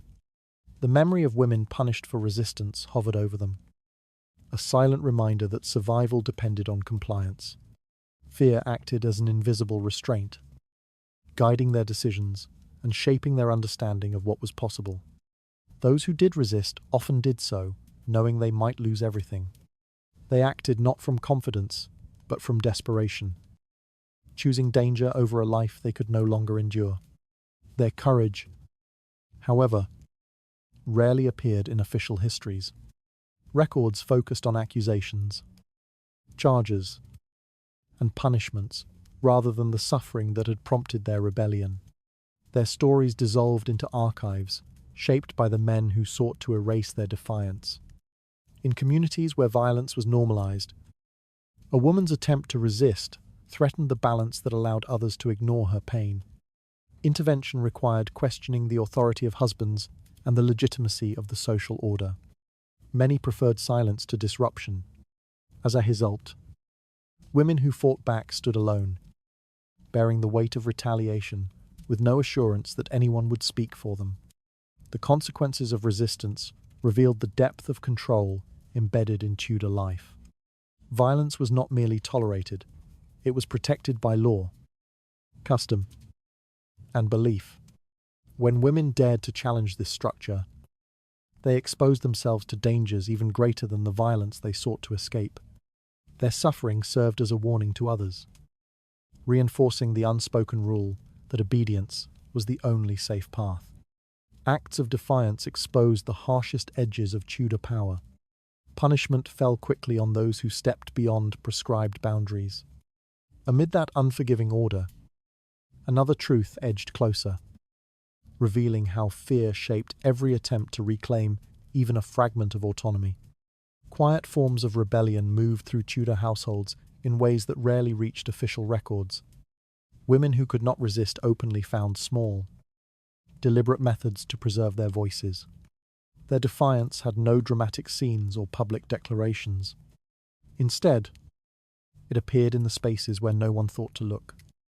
In letters folded beneath linens, in brief entries scratched into fragile pages, in whispered stories shared between women who understood the cost of being heard. These fragments were not enough to change their world, but they allowed them to assert their existence within it. Some women wrote letters they never intended to send. The act of writing became a way to articulate what could not be spoken aloud. These letters described fear, exhaustion, and moments of quiet hope. They recounted days defined by restraint and nights shaped by dread. The words did not challenge authority directly. They simply recorded the truth of what the woman lived. Hidden in chests or tucked into the bindings of books, these letters remained as private witnesses to a world that refused to acknowledge their suffering. Even if no one read them, the act of writing pushed back against the silence. Others kept journals, filling pages with steady, quiet observations. These journals held more than pain. They captured details of daily life, the weight of responsibilities, and the emotional shifts that came with long periods of endurance. A woman might note the weather outside her window, the stillness of the household, or the moment she realized She had lost a part of herself she once recognized. These entries documented not only what had happened, but how she survived it. The journal became a companion, one of the few places where she held control. Stories moved through communities as well, carried in whispers from one woman to another. These exchanges often occurred while working, fetching water, or tending to sick relatives. The words were careful, paced, and shaped to avoid suspicion. A woman might describe a distant acquaintance rather than naming herself. She might disguise her role in the story, allowing others to interpret the truth behind the details. These spoken narratives created a fragile network of understanding among women who had little else to rely on. Each story served as a reminder that suffering was not unique, that others navigated the same hidden landscape. Escape, though rare, became another form of resistance. Women who attempted to flee their marriages understood the dangers involved. The roads were watched. Neighbours questioned strangers. And inns offered no safety to those without means. Many who ran were caught quickly and returned to households where punishment awaited them. Yet some managed to reach distant towns or seek protection with sympathetic relatives. Their survival depended on secrecy and luck. But even unsuccessful attempts revealed a desire for autonomy that the world around them refused to recognize. The risks these women faced extended beyond physical harm. A woman who attempted to defy the structure of her life risked being labeled unstable or immoral. Her defiance challenged not only her husband, but the expectations of the entire community. People accused her of madness, of possessing a dangerous temperament, or of being influenced by improper ideas. These accusations served the purpose of erasing the meaning behind her resistance. If she could be dismissed as unreasonable, then the violence she endured no longer needed to be examined. Most acts of rebellion remained invisible to the broader world. Historians studying the Tudor period seldom encountered the voices of the women who suffered quietly within their homes. The official accounts focused on rulings, disputes between noble families, and the actions of kings and advisors. The lives of ordinary women, especially those who endured harm, were rarely considered worthy of record. Their stories disappeared into the spaces between events, overshadowed by the names of those who governed. Yet the fragments that survived reveal the depth of their resilience. A torn page from a journal, a letter found in a chest, or a whispered story preserved across generations captures the emotional force of their existence. These remnants demonstrate that even in a world determined to silence them, women found ways to leave traces of themselves. Their resistance was not loud but persistent. It lived in the moments when they allowed themselves to think, to write, or to hope, even when hope brought no guarantee of change. Their rebellion shaped not the laws or political structures of their era, but the unseen history of endurance carried from one generation to the next.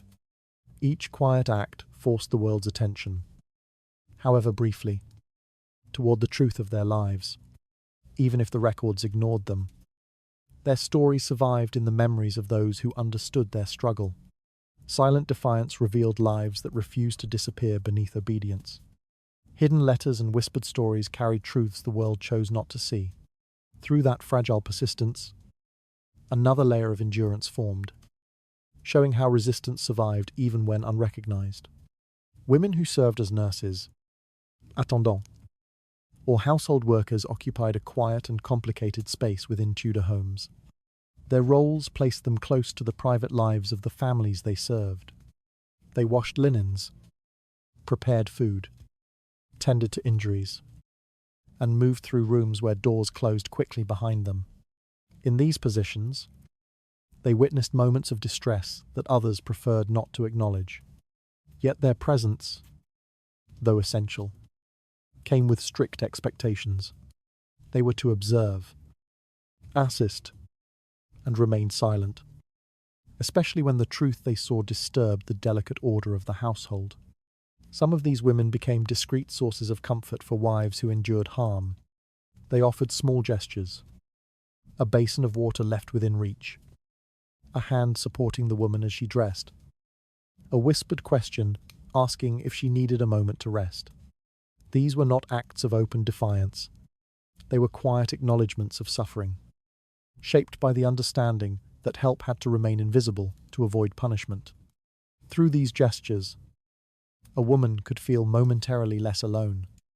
Though the safety they provided was fragile and temporary, others took greater risks, tending to injuries that could not be seen by outsiders. They pressed cloths against bruises, applied balms to cuts, or held a trembling hand while the woman steadied her breathing. Their care filled the gaps left by a world that refused to admit harm existed. These attendants understood that their involvement could be interpreted as disloyalty to the household. Helping too eagerly or questioning too openly invited suspicion. Their compassion had to be measured carefully, disguised as routine duty rather than a response to violence. Households often hid abuse beneath the language of illness. If a woman became too weak to perform her duties, her husband might claim she suffered from a fever or sudden frailty. Servants were instructed to repeat this explanation if anyone asked. They learned to describe injuries as accidents and exhaustion as a natural consequence of her responsibilities. In doing so, they became part of the concealment, though not by choice. Their livelihood depended on their obedience, and refusing to comply could lead to dismissal or worse. The roles of nurses and attendants made them custodians of secrets. They saw the truth in the way a woman winced when lifting her arm, or the way she avoided sitting in a certain position, or the way her eyes moved carefully toward the door whenever footsteps approached. They recognized signs that others ignored because they encountered them so often. Yet the social hierarchy granted them no authority to act on their knowledge. Their insights remained confined to private thoughts, unspoken and unresolved. These women navigated a dangerous balance between empathy and survival. Offering comfort could bring a small sense of relief to the suffering wife, but it could also attract the anger of the husband. If he suspected that a servant sympathized too closely, he might punish her or replace her entirely. Many attendants learned to maintain a neutral expression even when their hearts pulled them toward kindness. They mastered the art of appearing unaware, even when their tasks required them to confront the evidence of violence directly. In some households, attendants witnessed the husband's anger firsthand. They might be present when an object shattered, when a voice rose sharply, or when a door slammed with enough force to shake the frame. In those moments, they retreated into silence, moving slowly and deliberately to avoid drawing attention. Their presence did not shield the wife from harm. Instead, it placed them in a position where they could neither intervene nor escape. They learned to observe without reacting, to endure without protest. A few women used their roles to help victims escape temporarily. They passed messages quietly, arranged moments when the woman could rest away from her husband, or coordinated with sympathetic relatives. These acts required extraordinary caution. A single misstep could endanger both the wife and the attendant. Yet the possibility of offering even a brief moment of safety drove some women to take the risk. Their involvement, though unseen in historical records, played a subtle role in the survival of those they served. The emotional weight carried by these attendants was considerable. They absorbed the fear and distress of the women they cared for, often with no one to confide in themselves. Their own vulnerability magnified the impact of what they witnessed. They understood that if the household turned against them, they had no protection, no wealth to fall back on, and no authority to defend themselves. Their silence was not passive. It was a calculated act of endurance shaped by necessity. Their presence in Tudor households reveals how deeply violence permeated domestic life. Even those not directly harmed by a husband's control felt its influence. The attendants moved through rooms thick with tension, performed tasks shaped by unspoken wounds, and guarded secrets that were never meant to leave the household. Their roles allowed them to witness suffering, but denied them the power to change it. Women who served as helpers carried truths they could never speak. Their care softened pain without erasing its source. Beneath their quiet assistance, Another strain of endurance formed, showing how, even those who stood beside suffering, lived within the same net of silence. Patterns of violence in Tudor households did not begin and end within a single lifetime. They moved quietly from one generation to the next, settling into daily routines until they felt indistinguishable from ordinary family life. Children grew into adults who carried the lessons of their upbringing without realizing how deeply those lessons shaped their expectations. What they witnessed became what they later accepted, reproduced, or endured. Violence did not need to be taught explicitly. It simply unfolded in front of them, consistent enough to seem natural.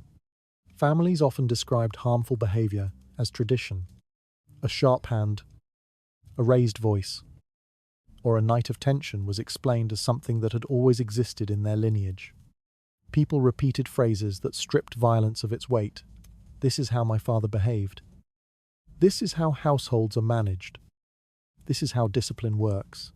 These rationalizations softened the cruelty, making it seem less like a choice and more like an inherited obligation. The idea of tradition provided a shield, allowing harm to continue without question. Mothers played a central role in transmitting these expectations to their daughters. Their guidance, shaped by years of endurance, emphasized survival over change. They taught their daughters how to move quietly, how to avoid provoking anger, and how to steady their voice during confrontation. These lessons were offered not with approval, but with resignation, an acknowledgement that the world outside their control would not protect them. A mother's instruction became a form of inheritance, one that sought to preserve her daughter's safety at the cost of her freedom. Daughters learned to adapt early. They practiced silence, managed their emotions carefully, and observed the moods of the adults around them with heightened sensitivity. They absorbed the belief that obedience was their primary defense, and that suffering was something to be endured rather than resisted. By the time they reached adulthood, these behaviors felt instinctive. They entered their own marriages already prepared to navigate danger quietly, because that was the only path they had ever seen modeled. Psalm 2. Absorbed lessons from the world around them. They watched their fathers exert control and saw no consequences for their actions. They observed the way communities defended male authority and dismissed women's suffering. From these experiences, they learned that dominance was a natural expression of manhood. Even those who felt uneasy, witnessing violence, often carried forward fragments of the behaviors they had seen, shaped more by repetition than intention. The line between discomfort and acceptance blurred as they matured. Communities reinforced this cycle by normalizing the signs of harm. A woman who walked slowly from injury was said to be tired. A girl who flinched at sudden sounds was described as nervous. A boy who mimicked his father's harshness was seen as promising in his discipline. The behaviors connected to violence blended into public expectations. No one questioned them because no one had been taught to interpret them differently. The familiar became invisible. The absence of language to describe domestic harm intensified its persistence. Without terms to name coercion, assault, or emotional suffering, people lacked the tools needed to identify their own experiences. They understood fear, but they did not recognize it as injustice. They felt dread, but they framed it as duty. In this environment, many individuals moved through life without realizing they were victims. Their pain fit so neatly into the structure of their world that questioning it required a perspective they had never been allowed to develop. Mothers who sought to protect their daughters carried the burden of knowing that their advice preserved the very system that harmed them. Their guidance came from love, yet it also reinforced the expectation that women must adapt rather than be defended. They mourned the futures their daughters inherited, but they saw no alternative. The cycle became self-sustaining because the desire to keep loved ones alive outweighed the distant hope of change. Generational repetition created an emotional numbness. People accepted that hardship belonged to family life. They viewed endurance as a sign of character and interpreted suffering as part of the natural order. Even when a rare moment of clarity surfaced, When someone recognized that what they endured was unjust, it often faded beneath the weight of custom. The hostility of the outside world, combined with the silence inside the home, offered no place for rebellion to take root. The cycle continued because each generation entered adulthood shaped by the scars of the generation before. Violence became heritage, silence became expectation, and survival became the shared language of mothers and daughters. The home, meant to be a place of comfort, transformed into the first teacher of fear, shaping identities long before individuals understood they were being shaped. Violence repeated across generations disguised itself as tradition, settling into the rhythm of family life. Quiet endurance replaced recognition, allowing harm to pass unnoticed from parent to child. Through that long inheritance, another truth emerged, revealing how deeply silence guided the future before anyone had the chance to question it. Home in Tudor England often presented itself as a place of warmth, routine, and shared life. Yet the reality behind closed doors could be far more perilous than anything encountered outside. The danger did not arrive with noise or spectacle. It settled quietly into the structure of ordinary days, hidden from authorities, neighbours, and even relatives who claimed to understand the rhythms of domestic life. A house could look peaceful from the street while holding a world of fear within its walls. For many women, the threshold of their own dwelling marked the boundary between public safety and private risk. Once the door closed, there were no witnesses to observe what unfolded. The same stone walls that kept out weather and strangers also trapped women inside situations they could not escape. Violence existed in small gestures as much as in loud confrontations. The tightening grip on an arm, the controlling hand that blocked movement, the sudden silence that followed an accusation. These moments accumulated until fear became the invisible architecture of the home. Women learned to adjust their posture, voice, and breathing to anticipate harm before it arrived. The space, others called a sanctuary, became a landscape of calculated movements. Women kept track of creaking floorboards, shadows under door frames, and the sound of footsteps behind them. Kitchens, hallways, and sleeping chambers turned into territories where safety depended on reading another person's mood with perfect accuracy. The home's familiarity did not soften these dangers. Instead, it made them more inescapable. There was no boundary to cross for relief, no exterior world to provide interruption. Everything happened in the same enclosed places where meals were prepared. Children slept, and families pretended to share a peaceful life. Outside, observers rarely understood the depth of this isolation. Neighbours might hear confusion in a late-night disturbance, but none felt entitled to intervene. The belief that domestic matters belonged solely to the husband kept community members at a distance, even when fear lingered in the air or bruises appeared beneath sleeves. People turned away. They accepted the idea that what happened inside a household was not their concern, reinforcing the notion that women had no rightful claim to safety within their own homes. Religious teachings strengthened this silence. Sermons emphasized obedience, endurance, and humility, framing a woman's suffering as part of her moral duty. The home was described as the foundation of society, yet the suffering occurring within it was treated as an unfortunate but expected feature of married life. Women internalized these interpretations and often questioned whether their own discomfort was a sign of personal failure. The absence of spiritual refuge deepened their sense of entrapment. Children navigating this environment understood the danger before they fully grasped its meaning. They watched their mothers move cautiously and learned to measure the tension in a room by the way adults held their breath. They saw fear replace laughter at the slightest shift in tone. The home became a silent instructor, teaching them that survival required compliance. Even if they later sought to break the pattern, the lessons they absorbed shaped their early understanding of normalcy. Women who attempted to speak out discovered that the home's boundaries extended into the legal and social systems meant to protect them. Reports of harm were dismissed as exaggerations, Complaints were redirected back to husbands. The message was unambiguous. Returning home was the expected solution, even if home was the source of the threat. The structure that should have shielded them instead amplified their vulnerability. As the years passed, the danger embedded in the home became increasingly difficult to distinguish from the home itself. Objects intended for comfort, a chair, a stairwell, a doorframe, could become instruments of restraint or injury.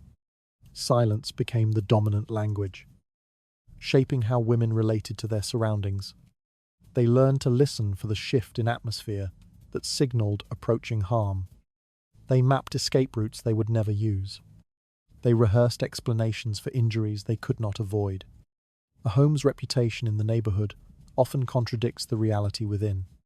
Visitors remarked on tidy rooms, orderly routines, and polite conversation.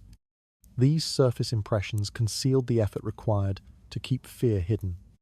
Women became experts in smoothing disruptions, adjusting clothing, and controlling expression.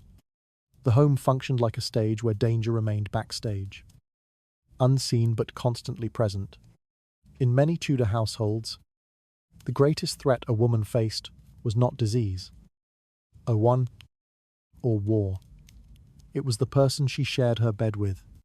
The place meant to provide rest became the center of her vigilance.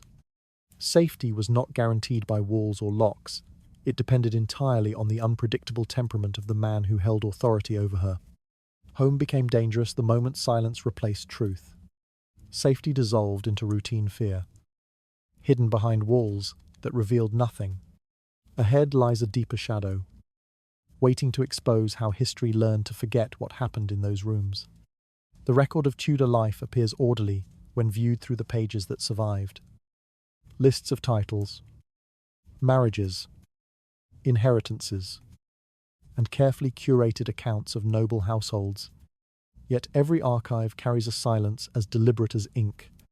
The experiences of women, especially those who lived with violence, were rarely written down at all.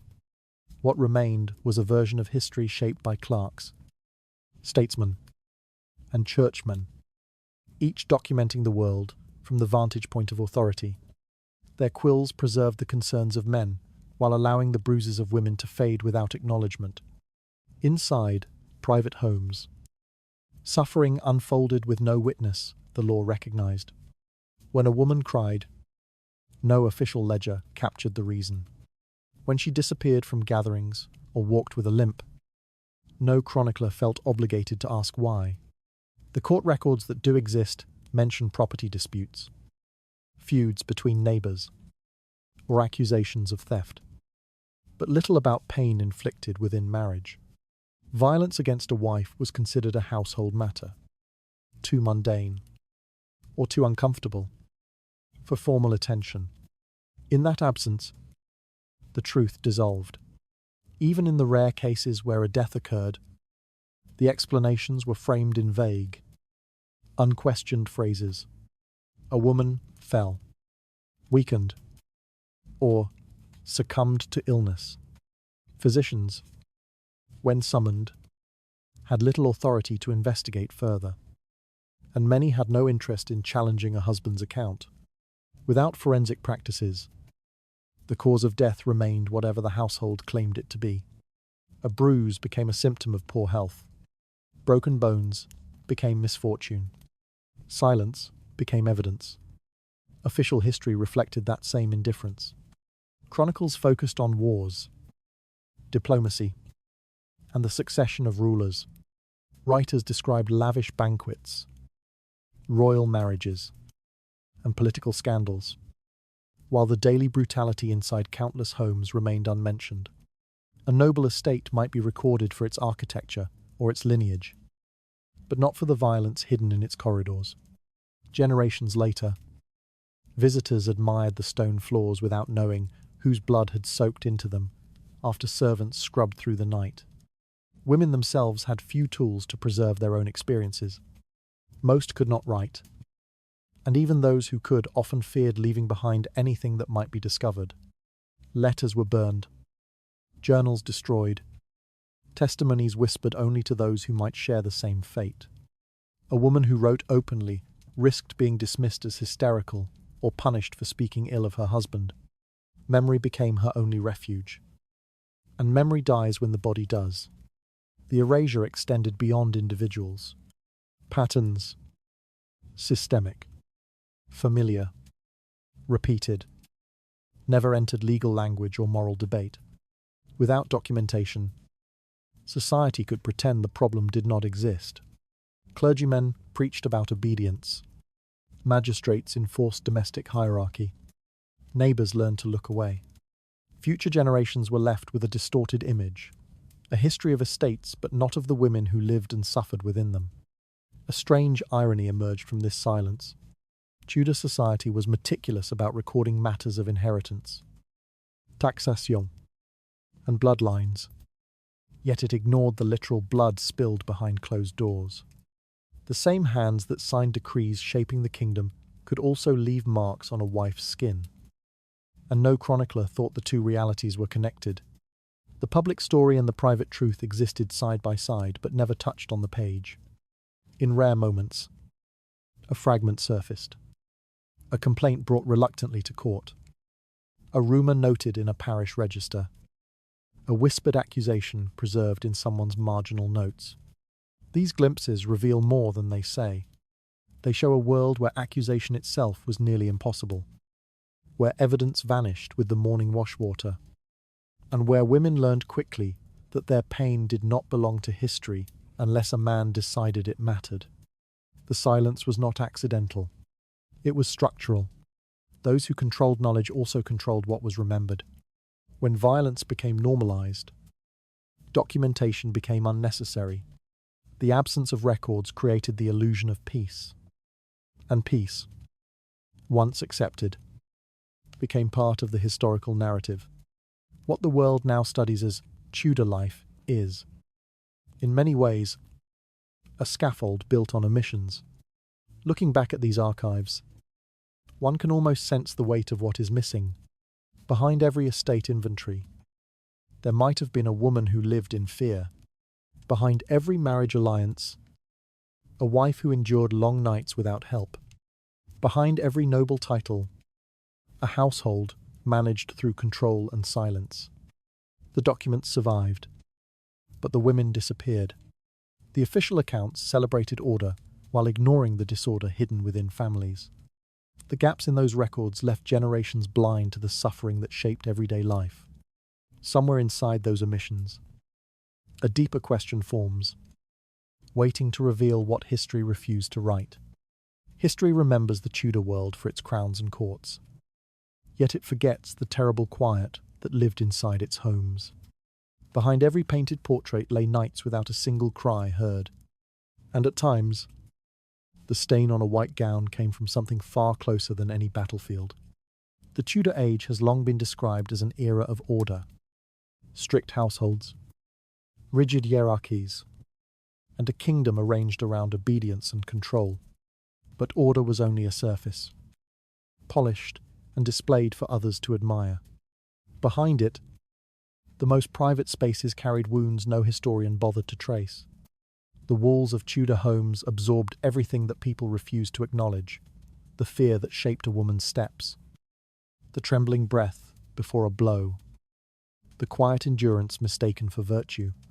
Those walls have stood for centuries, and yet they never spoke. When we imagine Tudor life, we picture tapestries, richly carved furniture, and the warm glow of firelight. What the images never reveal is how easily those same tapestries muffled the sound of suffering. A woman sitting beside the hearth might have looked composed, her hands folded neatly in her lap, her face calm. No portrait would show the bruise beneath her sleeve or the way her posture stiffened when her husband entered the room. The silence was part of the ritual, a discipline learned early. She did not speak of what happened, and the world never asked. The courts recorded disputes over land, wills, or alliances, yet rarely the injuries hidden beneath daily routines. A wife, limping for months or flinching at the lifting of a hand, did not disrupt the official narrative. Her pain did not appear in documents. Her story ended at the threshold of her home. Magistrates upheld the authority of husbands. Priests preached obedience. And neighbours pretended not to hear anything. This was how history was built, layer by layer. Omission by omission. Inside these homes, evenings unfolded with an unsettling normality. Children whispered to one another about the noises they had heard the night before, but were taught that speaking of such things was shameful. Servants hurried past closed doors, their faces blank, knowing their silence was expected. Even women who tried to comfort one another used careful words, coded phrases, glances that conveyed what speech could not. When someone vanished, from illness, from an unexplained accident, from a fall that no one could describe clearly, people grieved but rarely questioned. The deeper tragedy is that this silence became a language of its own. It allowed families to continue as though nothing were wrong. It allowed communities to point toward appearances and call them truth. It allowed centuries to pass without acknowledging the human cost hidden behind those stone walls. Walking through Tudor manors today, it is easy to be deceived by their beauty. Sunlight touches the windows. Floors gleam with careful restoration. Visitors admire the architecture, the craftsmanship, the symmetry.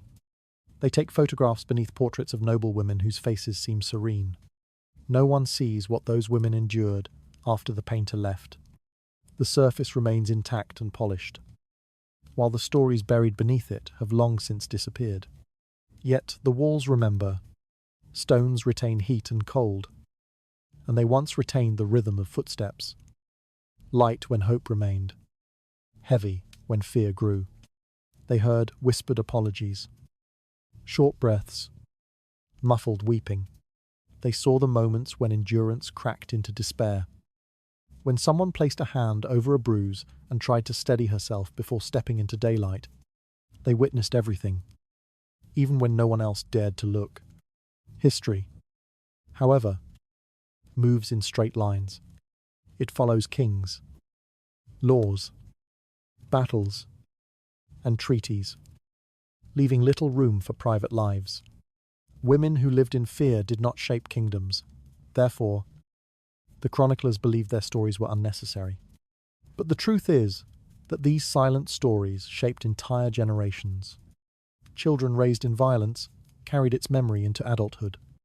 Communities absorbed these unspoken patterns and recreated them without ever naming them. What was hidden in one century quietly influenced the next. This final chapter of the story is not a revelation of new facts, but an acknowledgement of what was systematically erased. It is an attempt to look at the Tudor world through a wider lens, not the grand, polished image that survived in books, but the reality lived by those who had no voice. The unseen wounds, the unrecorded nights, the unspoken grief, these, too, are part of Tudor history. And perhaps the most haunting thought is this: silence does not remain empty.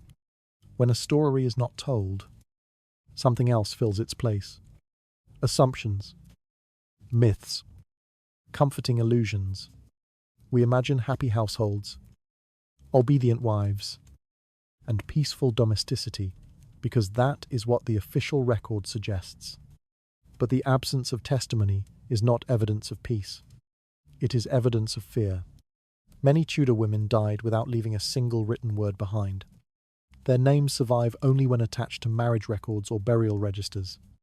Their lives are known through glimpses, a complaint filed then withdrawn, a savant's rumour, a sudden burial, a priest's note about a woman who weakened quickly. These fragments remind us that the past was never as neat as the documents imply. If we listen closely, if we let the silence speak, another picture emerges. A world where power dictated what became history. A world where suffering was hidden to preserve reputation. A world where beautiful gowns covered bruised skin. And where the image of order mattered more than the truth of human lives. This final reflection does not attempt to rewrite Tudor history, but to restore a missing layer. It invites us to recognize the stories that were never allowed to become part of the record. The walls of Tudor homes could not speak, but we can choose to imagine what they once held. In doing so, we allow those long-erased lives a brief moment of acknowledgement, because history is not only what survives, it is also what was lost. Thank you for staying through this long and quiet journey. May your night be gentle. May your rest be deep. And may you carry only softness into your dreams. Good night.